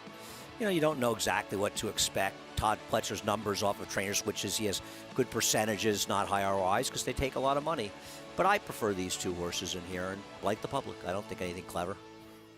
Here comes Betsy Blue to kick things off the post parade. I mean, I think in retrospect, Linda Rice probably regrets running this horse 3 times in just over 30 days, and it sort of showed last time. The thing is, her best race, it's not even clear it's good enough to win, but she's not impossible.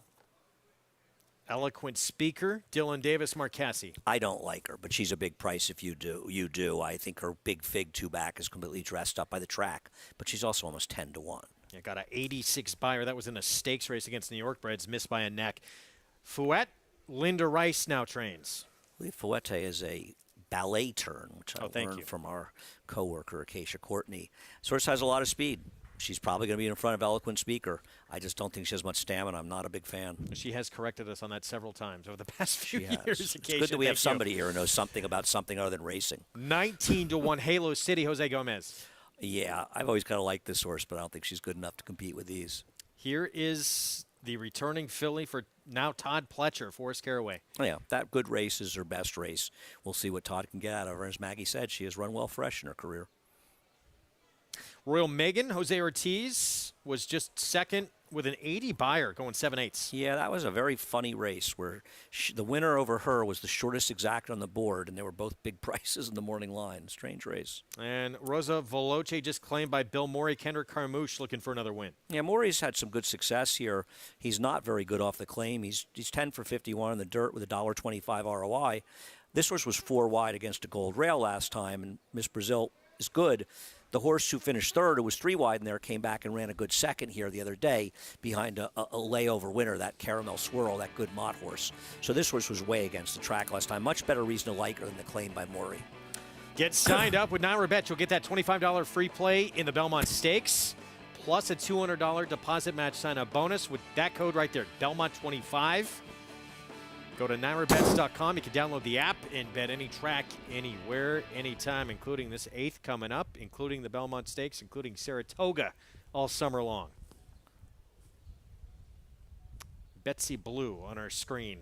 Linda Rice, Jose Lizcano, 6-1. Tried Rosa Veloce, was 2-5 against Rosa Veloce and Royal Megan last out.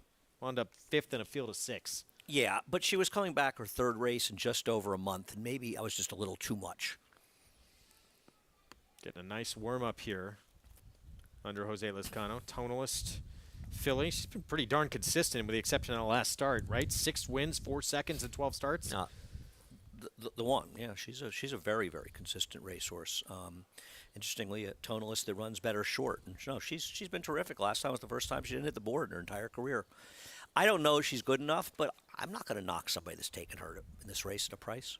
Let's get JK's thoughts here in the feature. I mean, I think it's an outside 3 horses, the 5, 6, and the 7. We talked about it a little bit when we were running through the pick 4, and we talked about it, like I said, when we went through that pick 4. I think the 5, I'm going to go with the 6. I'll start there, Royal Megan. This is mostly a price situation for me. This horse I don't think should be 8-1.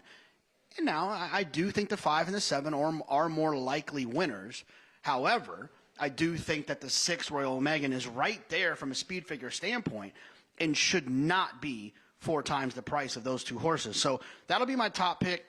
But let me be clear. I do think the 5 Forest Caraway is interesting from a win standpoint because this horse does have some talent, has shown some speed, but there's that, that quandary you kind of find yourself in where she spent some time with a high percentage trainer. Now she's moving to a Hall of Famer. What's going to happen? Is there going to be a decline or will there be an improvement? And we won't know until probably another 4 minutes. The 7, Rosa Veloce, another one that I thought was interesting, switching barns to a high percentage barn for Bill Moore. You get the outside draw, tactical speed, Kendrick Carmouge, all the things I like. I just don't like the price. So from a win standpoint, I'm going to take the 6. But if I needed to make sure that I had the winner, I would need all 3.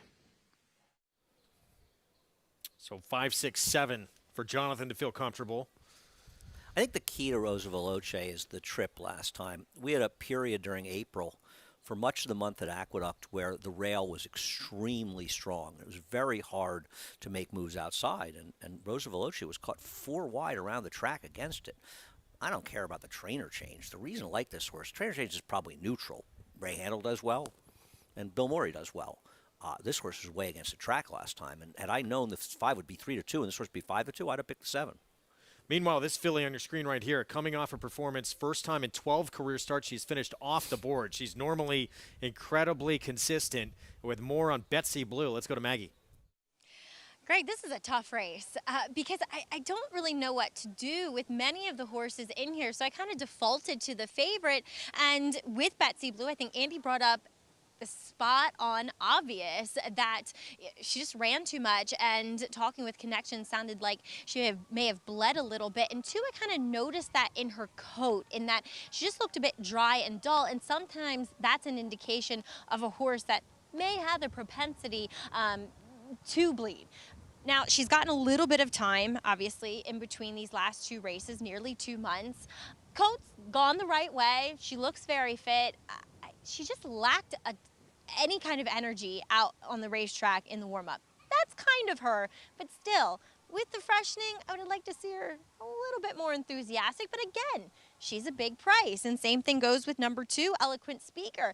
Same thing, or excuse, might be applied here with her too, or else she may have a breathing problem, because watching her last race, she ran with her head straight up in the air and just kind of running in place, like up and down. And I got to say, Tally Lynch made out like a bandit with her, with the win, and then sold her, I believe, for 6 figures. And then they ran her back, and she didn't run well. So we see the trainer change to Mark Cassie. She looks fantastic. And usually when she looks good, she does tend to run well. Watching her warm up, though, she did the same thing with her head in the air, and you could hear her breathing. She was kind of rough in her airway. So I like her from the physical standpoint. I just don't know if I can get over how poor her performance was last time out, Greg. All right, Maggie, thank you. 9-5 Public settling for now on the 4-year-old filly making her seasonal return for her new barn. I think that the 7 has more reliable form than the 5. The 5, you're kind of hoping the layoffs, Todd Pletcher, not that this horse in the And you're cards. hoping she moves forward. Like, she has to move forward, right, to compete with Rosa Veloce, or no, you don't believe so? Based on Rosa Veloce's last, she's run some good races, the 5, but she's not reliable. I'm not sure. Rosa Veloce was way against the track last time and still ran an 83 buyer. She might run if she's on the rail, she'd probably run a 95 by her. Yeah, I thought Forrest Caraway, well, you're moving to a Hall of Fame barn. You're supposed to improve from 3 to 4. You're in a grade 1, second start of your career, so you probably do move forward. But figures-wise, I saw it as her needing to catch up to the 7. Okay, listen, you work in different figures, and certainly that's fine. I think she's very logical in here, but I also think the 7's very logical in this race. By the way, we're brought to by Claiborne Farm. They do the usual unusually well. Yes, they do. There's Rosa Veloce, Kendra Carmouche hopping aboard this one for the first time. And she's tactical, a little bit further out of it than she's used to being last time out. Well, they went a little quick early in there, and it was a tougher group. But some stiff competition here as well. As Forrest Caraway moves in, second in a grade 1 against Princess Noor in her second start off a debut win at Del Mar. Here's Royal Megan. Jose Ortiz, big price that attracted JK. Let's go upstairs. It's our Friday feature from Belmont. John Imbrial, the call. Here in the gate.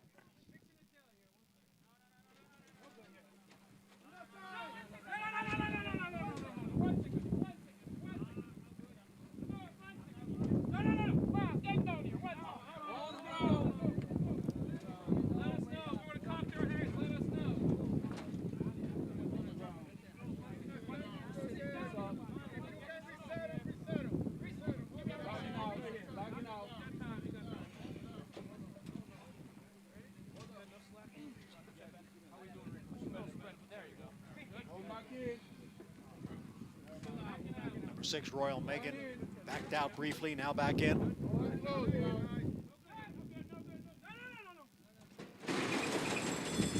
And they're off.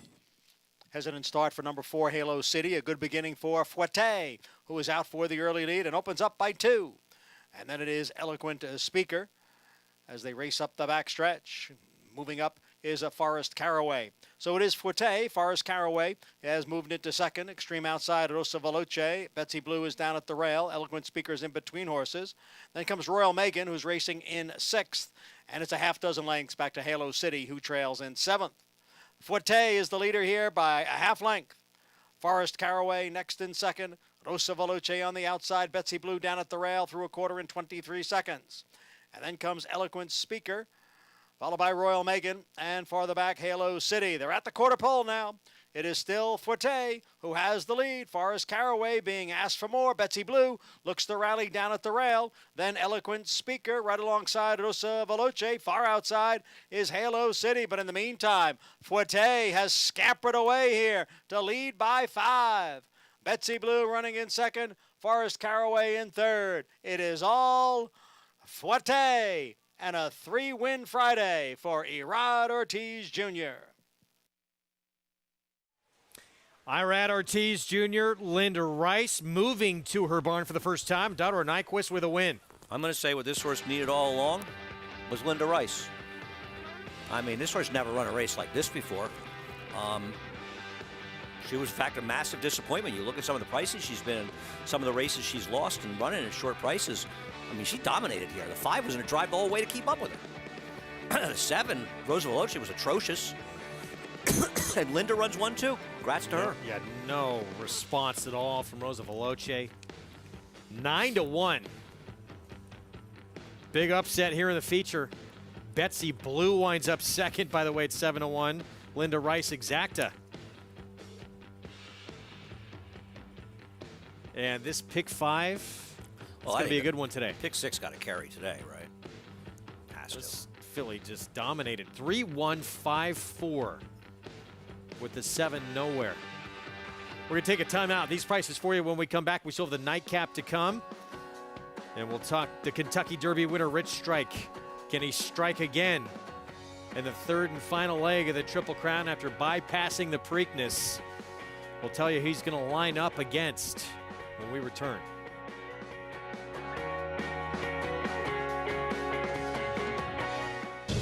It's 1,000 words fighting back, coming down to the finish. If a picture is worth 1,000 words, this is one stunning picture. 1,000 Words just in front. 1,000 Words wins the Robert B. Lewis. Honor EP is full out now, second on the outside, and they're coming down to the line, and 1,000 Words has done it.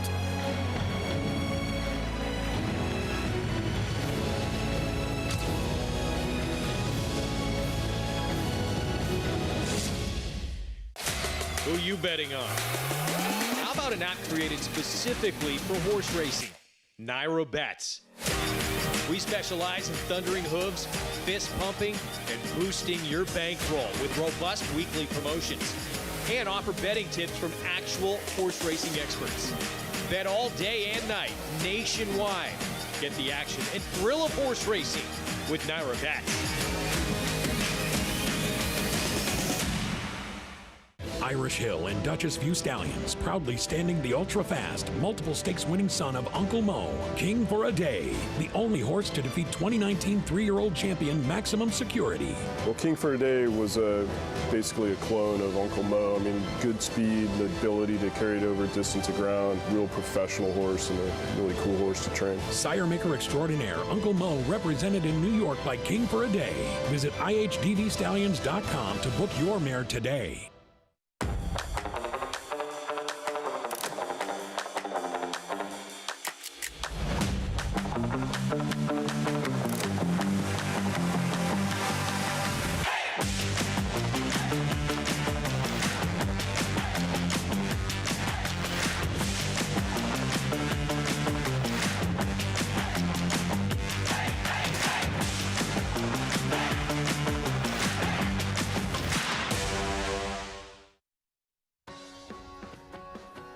We're back on America's Day at the Races, whose colors will be painted right there after June 11th in the Test of the Champion. Won last year by Essential Quality. An incredible duel with Hot Rod Charlie. Be part of the action. Attendance this year capped at 50,000, and tickets are on sale now at BelmontStakes.com. Truly one of the great days of racing all year long anywhere in the country. I agree. Amazing day of races. Belmont Stakes, an historic race. Race I've only missed twice since Seattle Slew, the first time I saw it. I read that in the media stats. That I only missed it twice? Yeah. I missed it when Conquistador Cielo won, and I missed, I think, one before that, like 81, I think I missed. Which was your favorite? Oh, I don't know. You had to pick one. Firmed and Alidar, probably. Okay. It was just amazing. There were so many great ones. Here's the potential group that Kentucky Derby winner Rich Strike is going to line up against. And we talked yesterday a little bit about We the People. On this list, who does he have to fear the most? Well, he and Mo Donegal would likely vie for favoritism here. I mean, the edge he has in Mo Donegal is his speed. Horses like Mo Donegal with no speed don't normally win this kind of race. I mean, we'll see who takes some money in here. I don't know. It's not coming up a super tough field, which may be why Todd Pletcher's connections want to run Nest in here. Now, I don't know if this is Todd's call or it's more of a call by the owners. I don't think she's competitive, but the distance could be an equalizer. We will find out more in the weeks ahead here. June 11th, who is going to line up and participate in the Test of the Champion. And then we start focusing on the Midsummer Derby and who's going to tackle the Travers. We already know Chad Brown's 3-year-olds pointing there. Zandon in early voting, your Preakness winner. Back to Churchill. And this 9th race approaching the 5-minute mark to post. Here's our post parade. Mile and a 16, 10,000 claiming race. The remaining half of the entry here, Bear Alley. Yeah, I mean, I think the entry is a little bit dangerous. This is such a wide open race in here. It does have to overcome the outside post, but I'm always afraid to bet against Chris Hartman. The rail goes to River Echo, Robertino Diodoro. Yeah, he was a little bit wide last time. This horse did not have traffic. How many times did we see traffic at Oakland? You watch the replay, and the horse has never had any traffic. It's a little tiresome. Honorary degree, 13-1, Raylo Gutierrez. Feels like a long shot, claimed at a lower level for Robertino Diodoro, not for me. And it's about a length and a quarter behind River Echo last time out. Money for Mischief, Juan Cano. Yeah, I mean, the horse has races in the go back that aren't make the horse impossible. Doesn't have any speed, though. That worries me. 4 of the 5 wins for High Spirits have been on synthetic. Yeah, I don't want this horse in the dirt at all. And the other win was on turf. Bear Oak 5-1 as well. Gabriel Saez and Bentley Combs. Consistent, good form, drops down, second off the claim. I'm surprised this horse is such a big price. Could be forward, too. 10 strike. I'll take a drink of water. Shots, please. Caber Toss, 6-year-old who's a 5-time winner. Yeah, I mean, I guess the horse is okay off some of the recent races. Not impossible. This is a wide-open race. I don't have a strong opinion. The Gray, son of Macho Uno, blinkers on Dino. It's not like I'm just not betting horses that are claimed away from Robertino Diodoro. Yeah, for a barn that's 0 for 1 this year. Muscadine, 12-1. Lon Wiggins claimed last out. Brian Hernandez Jr. Would have to improve. The good form is a Delta Downs, not for me. Should get speed out of the 10, if nothing else. Higher authority. Yeah, we'll see if this horse can clear from outside. That's always not an easy thing to do, but doesn't look competitive on paper. Yeah, showed that speed last out and then backed up to 5th. Are you surprised the 2 has sort of differentiated himself on the board? I thought it was a more competitive race than that. Yeah, 9-year-old is a 13-time winner, but yeah, that was a win against pretty soft 3 starts back. Let's go to Paul for more. Yeah, you know, the 2 is a little tough to figure out because when you look at the 2 River Echo, I think a lot of people are still thinking maybe this track is a sloppy racetrack in that it hasn't really dried out from the rain, but we're a fast racetrack, and the horse's best number is over a sloppy racetrack. So I think that's why the 2 is getting bet here for David Cohen. And if you look, since getting claim from the Carl Broberg barn, the numbers have sort of gone backwards a little bit. Now when you look at the 3 honorary degree for Wesley Hawley, a horse that was having some good numbers and some good races sprinting and then went around 2 turns and sort of just ran around there, was 4th behind River Echo. Originally I had 1, 2, 3, 4, 7 to close out my pick 4. We are out of the pick 4 and I am making an audible. I am calling a little bit of a Peyton Manning here, a little Cincinnati. We're going with a 6, Bear Oak. The more I keep looking at this race, you know, Andy had mentioned the 6, and I kept looking. Kershaw has come back to run okay. This horse was in for 20. The last time the horse was in for 10 was a non-2-1. Won the non-3-10 back at Oaklawn. Comes out of a mile and 3/16 race.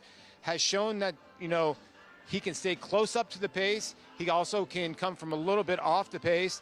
And one of his wins here are at Churchill. He's run really well here a couple times. So 10 strike racing, Andy. Bentley Combs, Gabriel Saez does not have a win, but there's a first time for everything. Let's go with the 6, Bear Oak in the last.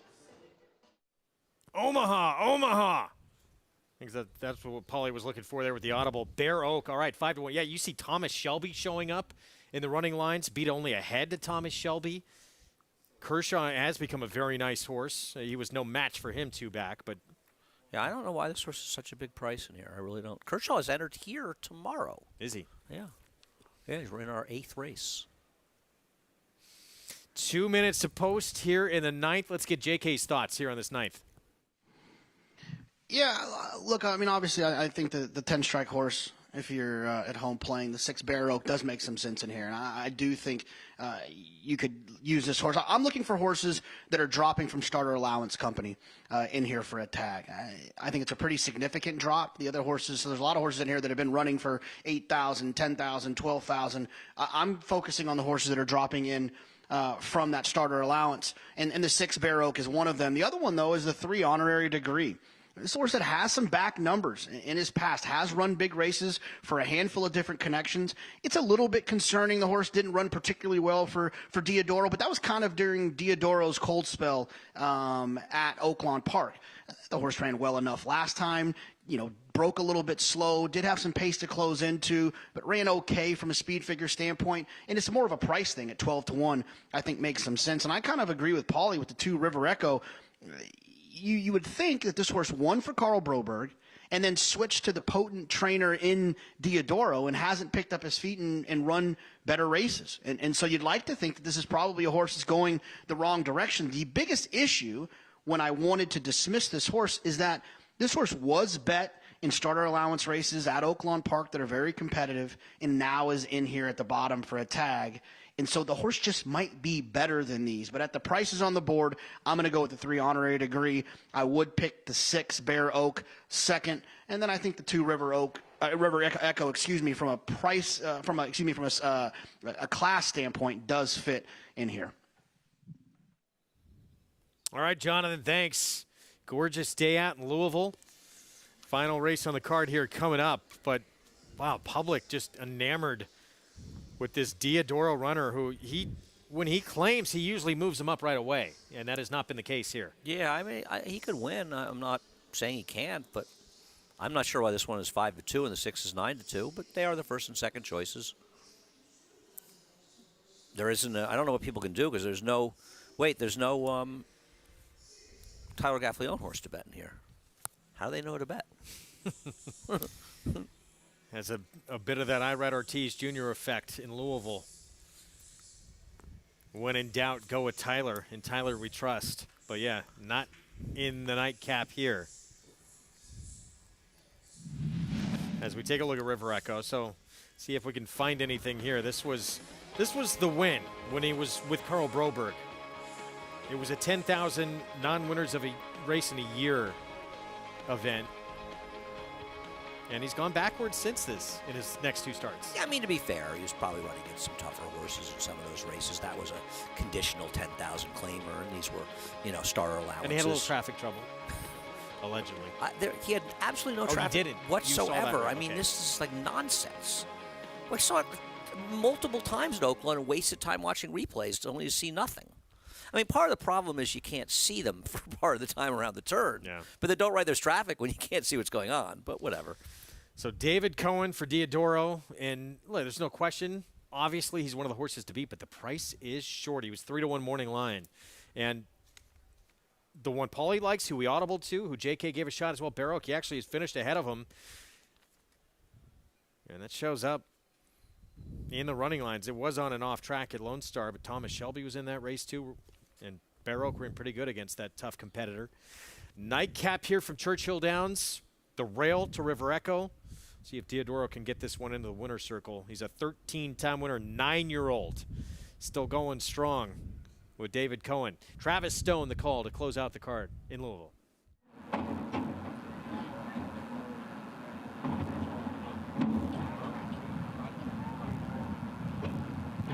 There in the gate. Dino fractious in there.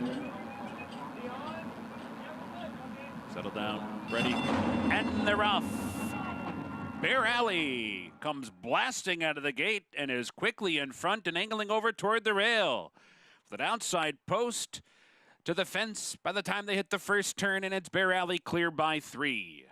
Dino comes on to grab second. Higher Authority comes away third. Bear Oak tucks in behind, heads over to the inside to save ground from fourth. Moving up is that one. And then it's Caber Toss who comes away in fifth. River Echo advancing in between 6. Muscadine 7th. High Spirits is hustled along, racing an 8th just out of honorary degree. And Money for Mischief is the trailer, 10 lengths off the lead. And that opening quarter was 24-2. So Bear Alley barrels along down the backstretch run with 5 furlongs remaining. Controlling the lead by 2. Bear Oak angles off the rail to track Bear Alley from second. Higher Authorities in the clear, moving up into third. Dino's now fourth. Caber Toss advancing toward the rail fifth. Only 6 lengths behind there. They're on the far turn, and Bear Alley continues to roll along up top. The lead is still 2 lengths. Bear Oak is getting closer now. 3 furlongs to go. Bear Oak's just a length behind Bear Alley. And it's 5 back to Higher Authority and Caber Toss. The rest with a lot to do. They come for the top of the stretch. Bear Alley passes the quarter pole in front. Bear Oak is trying to bear down from second, but is second nonetheless to Bear Alley, who kicks clear again. Bear Alley clear by 3 with 1 furlong to go. Bear Oak is trying hard, but is second. A long way back to Caber Toss in third. With a 16th to the finish, it's Bear Alley by 4. And a skillful ride from Mitchell Murrow from the outside post to the front, and they never looked back. Bear Oak was second by maybe 12. Caber Toss was third. Higher Authority, High Spirits, and honorary degree. Speed is a beautiful thing. Bear Alley, Mitch Murrow on the front end from the get-go, gate to wire win. I think we have a very strong inside at Belmont today. But I'll tell you, at Churchill, I've watched so many races with you over the last few years, and it just seems like, for the most part, it's very hard to pass in the dirt. And it felt like the 6 was getting this horse. that was a day where before the Derby, there was some talk the rail was bad actually at Churchill. That Derby. Well, this horse has been a specialist here at Churchill, and he's done it the same way just about every time. He's now 4 for 6 at Churchill Downs with all those wins coming gate to wire. Good job by Morrell getting this horse over the rail and did the rest. A great job by him. And Chris Hartman, I mean, there's just nobody. That guy, after seeing the performances some of his horses put in Oakland, I just live in fear of betting against him. Slow start to this meet, but this should help wake things up for the barn. 5-year-old son of Will Take Charge. The victory. We're going to preview the Grade 3 Soaring Softly, part of the cross-country Pick 5 this weekend here in New York for Christophe Clement. He's got 3 he'll send out, led by Derry Nain.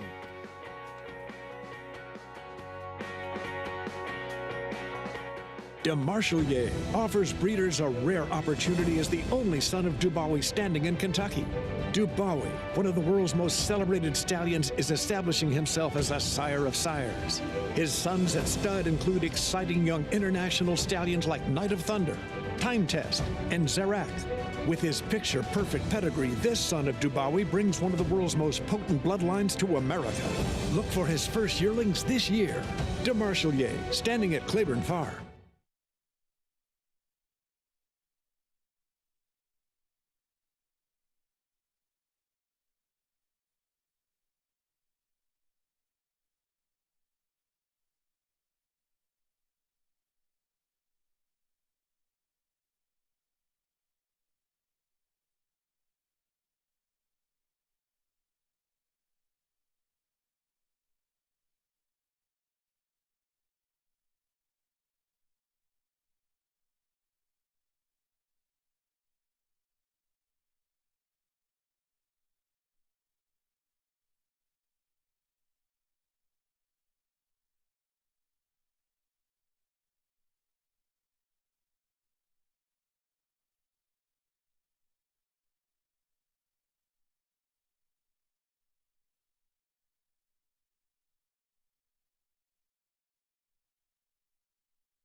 We are back on America's Day of the Races here on FS2, program brought to you in part by Hill and Dale at Alapa.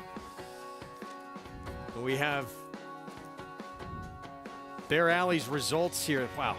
4 wins at Churchill and 6 starts, all of them gate to wire. Another one here. Chris Hartman second off the claim with Mitch Murrell. 1A, 6-7-10 finish. Great job by Mitch Murrell getting this horse to clear off and get to the front. Just kept on rolling, and he and the 6 just, I mean, they practically lapped the rest of the field here. Where was everybody else? And nobody making up ground. Bear Alley, 5-year-old. Big reversal of form here. And the horse who went off favorite, just nowhere in here, no show. Yeah, it's a search party for him, but a search party for everybody with the first 2. So Bear Alley the win. Again, 5-year-old son of Will Take Charge. We still have the Nightcap coming up here in New York. Got some good prices too. Great betting races coming up next. 6 furlongs on the turf to close out the card in Belmont, New York. 40,000 maiden claiming group. There's Jose Lezcano. He'll ride for Mo de Morning Grouch, one of the many contenders here for Linda Rice.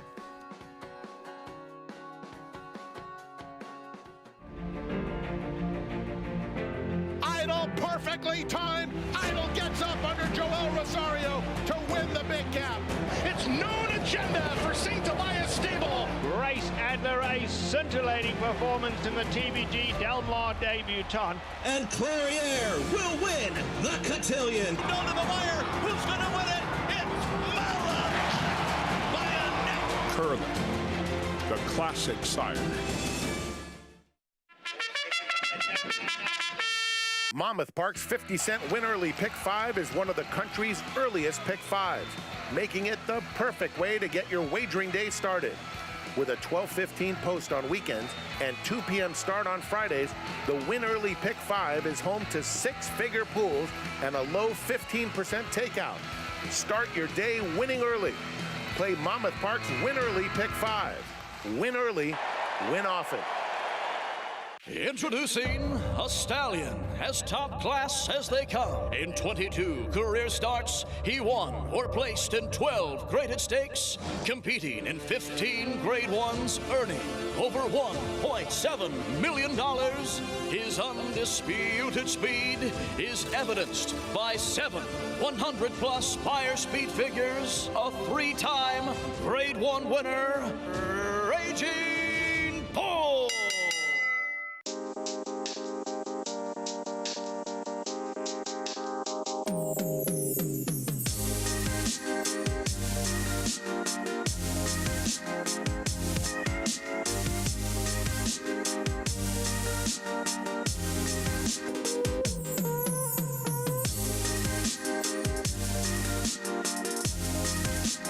Stay fabulous. Resorts World. Back on America's Day at the Races on FS2. We got the Nightcap ahead at Belmont. Our program brought to you by champion sprinter Run Happy. Never lost in his career while sprinting. Did it all while racing medication-free. Here comes our post-parade for this finale. Sprinting on the turf, Rent Control does drop in class for Amira Shishakli. Was 36-1 first time out in a state-bred maiden special weight. But we'll need to pick up her feet a little bit more than she did in that debut to be an impact here. We'll get Lasik start number 2. Temperamental, major player, was the favorite, beaten favorite at this condition last start. Jose Ortiz back aboard for Jeremiah Engelhardt. And here's the 3, Jet Set Juliet. For Rudy Rodriguez, showed speed on dirt in the debut, wound up second. Now comes the grass try and start number 2. Source has a pedigree to really move forward on Marvelous grass, too. Mod, the dam produced. Yeah, for Chad and then Brown. you used to have a Freud. Feels like a turf horse, meant to be a turf horse from the start. Bertinga will cut back in distance for James Bond. Got to improve for sure. Raul Mena on the 5, White Hot Dominic Schettino. I mean, the horse ran okay 2 back on the turf, but that was not a strong field. It was December. 6 a little sneaky, showed speed against a better group and then backed up. Yeah, but I just don't know where you can go. But I agree, better group. And it also was a race that fell apart, to be fair. Warren Paradise, I'll say that had no chance in the debut, sprinting out of the gate, just got left. I agree, but, you know, he's shown speed going long, and so now they're going to go short. It doesn't usually work, but not impossible. Mo de Morning Grouch, Jose Lezcano, Linda Rice, start number 2. Yeah, I don't love the race this horse is coming out of, to be honest, but Linda's horses can improve second time out. Cool Cats and Kittens, the Christophe Clement runner turf debut. Yeah, this horse is being bet, I think, for the wrong reasons. It's not a real strong turfy pedigree. And I was just going to say, I couldn't believe the price on the 12, and now clicks down to 7-2. Yeah, interestingly enough, and Road to Remember is very dangerous. Never been with maiden claimers off a layoff against Joel Rosario. The 3 and 11 covered in the pick 6. For what it's worth, the 1 and 6 not covered in the pick 5. Not likely winners, but you never know. Skipped over the 8, too. The 8 intriguing as well with a drop for Graham Motion. Let's head downstairs to Maggie. We'll take a look at 2 horses that kind of have a similar look on paper, but they don't necessarily have a similar look when you look at them physically. And we'll start with number 3 in here, Jet Set Juliet, who I thought first time out looked like a turf sprinter because she's meant to be. She is a daughter of Freud who produces one turf sprinting horse after the other. The Dam, she was better on the dirt, but she also produced Marvelous Mod, who also could run on the dirt, but has run faster races and has won on the turf. And Jet Set Juliet, I mean, as I said, she just looks like a turf sprinter. And watching her warm up, she kind of has that quick, rapid action that is just indicative of one that wants to do exactly this. And she looks fit and well-conditioned coming back here for Rudy Rodriguez. She will be my selection. As number 11, Cool Cats and Kitties, I actually wrote, does have more of a turf hoof. way back when she debuted in an off-the-turf race. She will also get Lasix for this start here. And yes, there isn't an abundance of turf pedigree, as Andy mentioned, but she does look more turf meant, physically speaking. But she has done absolutely no growing and no filling out whatsoever in the interim from 2 to 3. I just wish she looked a bit stronger, to be honest. As we'll also take a look at number 7, War in Paradise, turning back in distance. I like it for her. Looking at her physically, third off, a little bit of a layoff. She is built a little bit more downhill, you know, those elevated hindquarters into her shoulder. I think she makes sense here. Sweet Lies, I want to take a look at. She does drop. She looks like a turf horse. I just think she needs more ground, though she is well turned out for this first start back as a 3-year-old. JK, what are your thoughts here in this finale? Well, I'm thinking if you're alive in the pick 6, good luck. If you're not alive, the 3 and the 11 are the only horses that are covered in the pick 6. The 3 and the 11, everything else will result in a carryover. I like the 2 and the 11. The 2, Temperamental, I talked about it a little bit earlier, has been running well. I just don't love closers in turf sprints. And the 11, Maiden Special Weight to Maiden Claiming Company, is always something I pay attention to. Loading up. So it's going back and forth. The 2, the 12 favoritism. Right now it's the 2. Greg 3 to 1. Greg and I will often disagree up here, but we're going to get the 11 home because neither one of us can understand that it's being bet. I understand people go, it's Irad. Christophe Clement, first time the turf, was rained off the turf the first time. The Dam is a Rockport Harbor. She was 0 for 7 on the turf, and I know it's a Vancouver. I know it's Clement. Maybe it's a lot of West Point people betting. I mean, but, you know, the thing is, she's still 5 to 1. I like the 5. I boxed the 5 with the 2 and 12. Fairly logical. 12. The 3. I like the 3. I boxed the 3 with the 2 and 12. Okay. Excuse me. I'm sorry about that. 12 should be tough. This is the easiest spot she has been in yet. You get Joel Rosario, 7 to 2, second choice right now. There is the 5, White Hot. Nightcap here in New York, and these pick 5s are massive. To the 3 over almost 15,000, to the 12 almost 26,000. John Imbrial, Nightcap from Belmont.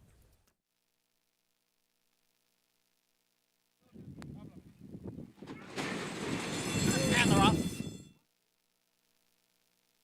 Number 8, Sweet Lies, just walked out of the starting gate and is far behind.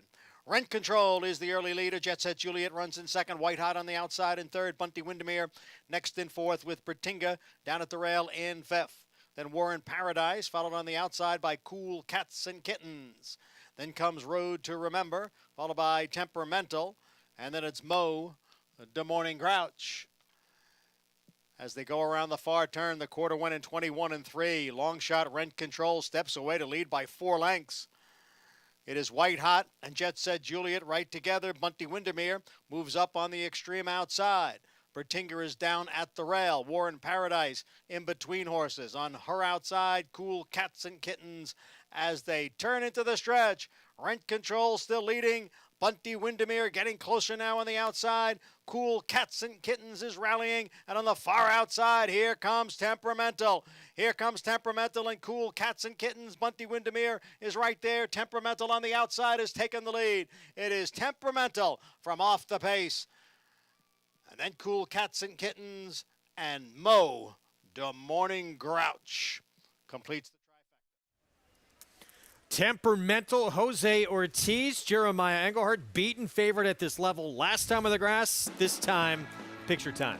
The pace was a little hotter than last time out. The source was able to get a monstrously fast pace. This race collapsed. You knew the one who wasn't covered the big 5 was going to fall apart, and fall apart she did. And this horse got the perfect ride from Jose Ortiz. And we almost got the 11th winner circle. We certainly tried. Ran pretty good. I don't think Jet Set Juliet is a turf horse, but once the 1 went, it sort of killed all the other speeds because they were all forced to chase what was an insane pace for this level of horse. And Mo, the Morning Grouch, getting a piece of it, running third here at 7 to 1. 2:11.9. And Temperamental taking the wide route down the stretch for the win. Daughter of Practical Joke, owned by Mark Stanley and Nancy Stanley. Engelhardt and Ortiz. This horse gets it done. And this pick 5 almost, sorry, I had it wrong, I believe, almost over 17,500. And the pick six carryover, what is the number? Can you tell the pick six carryover number? Well, we're going to reveal that. Let's save it so that everyone comes back. How could they leave us? Nobody turn. What are you saying, Greg? You saying there's people that turn us off? Never. That's just not right. And they never use the mute button. 2-11-9. I would mute myself if I could. Here in the ninth, and there's an inquiry. Oh, good. I'm not sure what it's involving. We will try and get that for you when we come back from a timeout.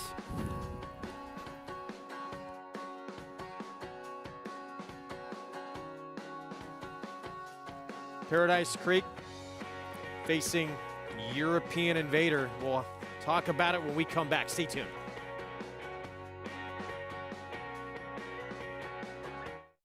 Consistently versatile with 24 Grade 1 winners on every surface from 6 furlongs to 1 1/4 miles all over the world. Switzerland in the Dubai Golden Shaheen. Switzerland wins. Olympiad gets the gold in the Women's Classic. Churls fight running on. Mason and Brett Churls fight on the outside at the wire. Photo for the win. All purpose, all places, all power. Speightstown.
We're back on America's Day at the Races. It's racing's newest play. Triple play, pick 3. Play it with Naira Bets. Get $10 back on a losing ticket.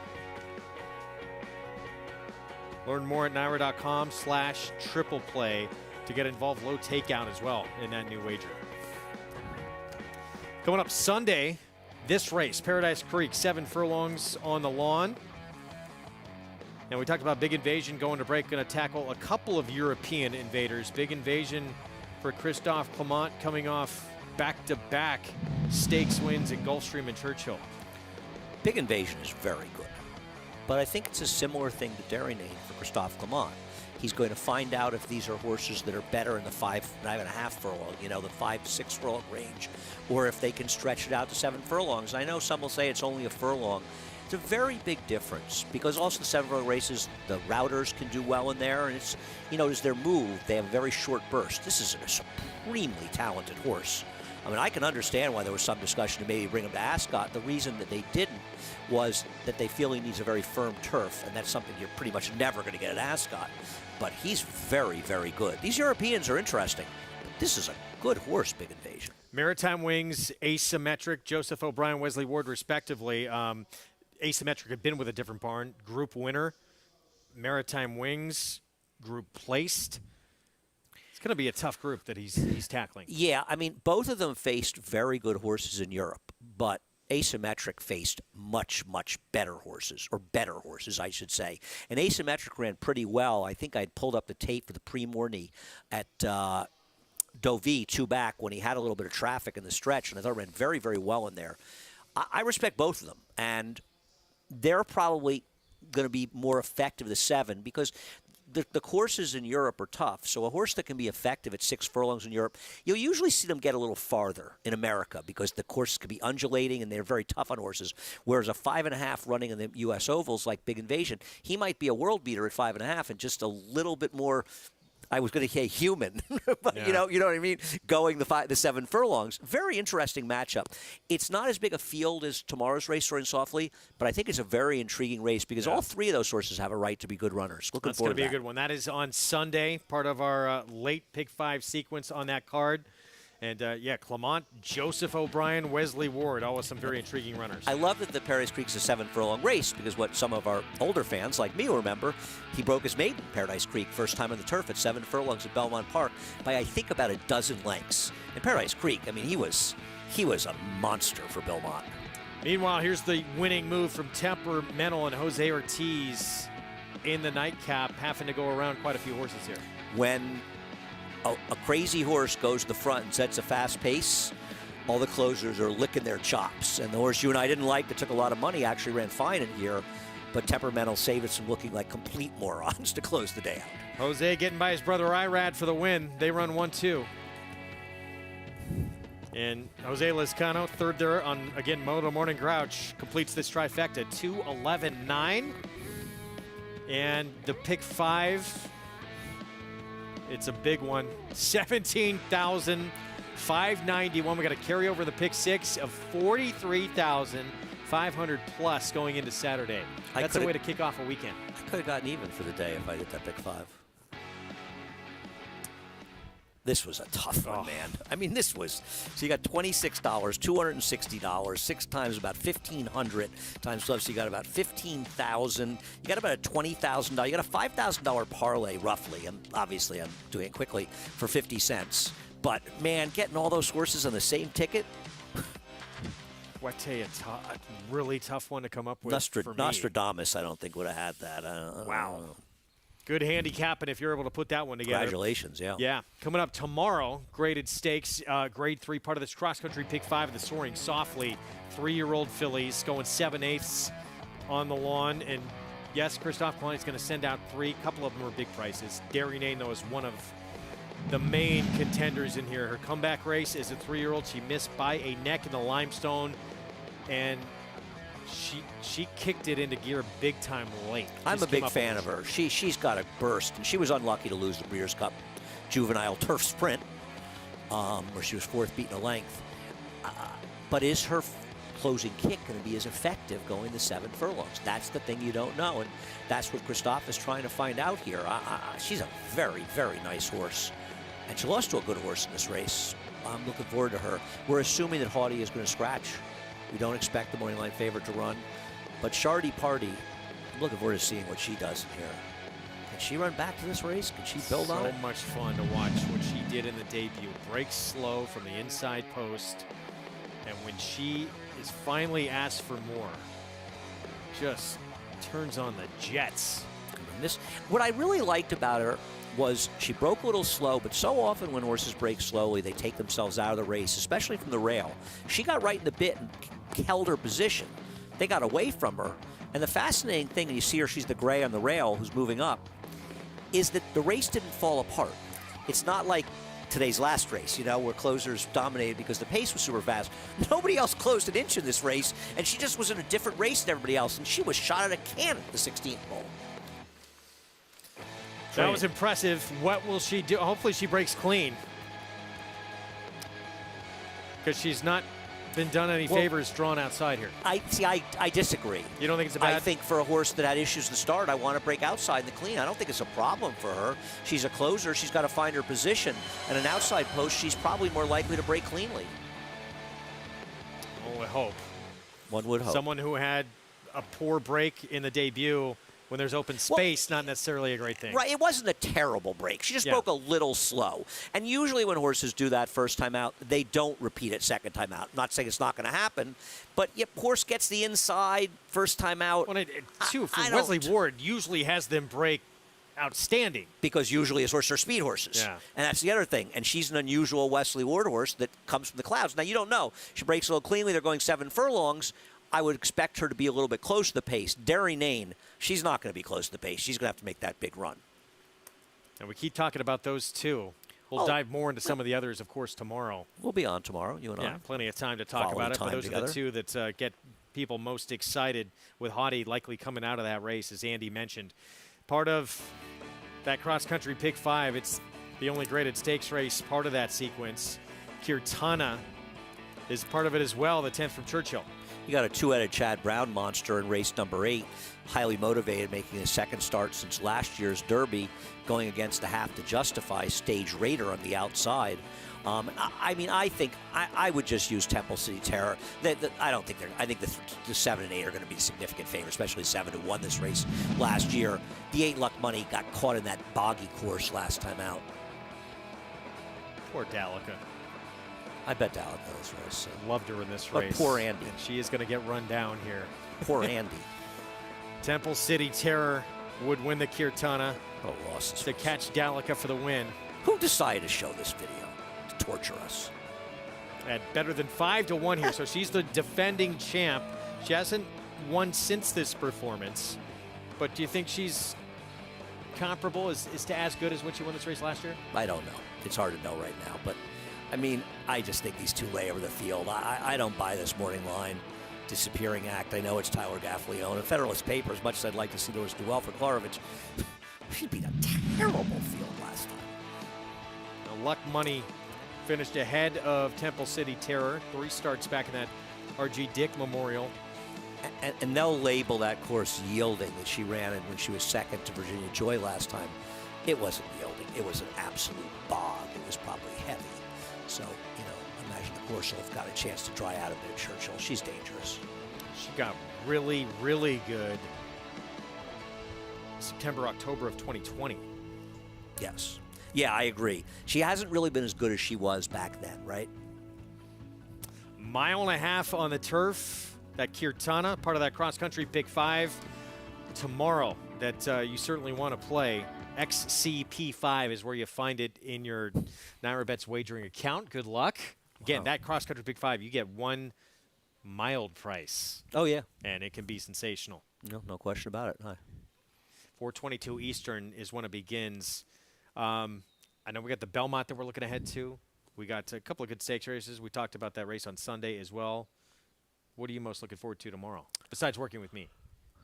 That's not even close between working with you. I'm looking forward to the stake and seeing those horses, Derry Nane, as well as the Wesley Ward horse. I'm looking forward to seeing Highly Motivated come back. He really needed his first start back, and I have high hopes that he could end up doing pretty well. So I'm looking forward to that, but I'm just looking forward to being at Belmont with you, with everybody here. Come out and visit us. We're back on 12:30 Eastern tomorrow, FS2, so 12:30 to 6. We hope you join us. It's going to be a great card. And again, some very intriguing races comprise that cross-country Pick 5. Fingers crossed for good weather. We might be walking home in the rain in a little bit. Yeah, it'll be clear by tomorrow, but wonder how much rain we may get overnight. Yeah. It's a little hit or miss because it was raining, but I think it's stopped right now. Yeah. Oh, we did get some here. We got a little bit out of Churchill, obviously, to begin the day, but then it got better weather. You want to walk home? I'll walk to the train. Okay. I'm going to walk to the bus. Again, 12:30 Eastern start time tomorrow on FS2. We hope to see you then. Churchill and their feature. Wesley Ward, he got 2 in here. Bad break for one of them, so the main track only to Splendid News. McLean's Music Philly made it 3 in a row, winning under Tyler Gaffleone. And Huete winning for Linda Rice. Irad Ortiz Jr. 3-win day for Irad with the victory.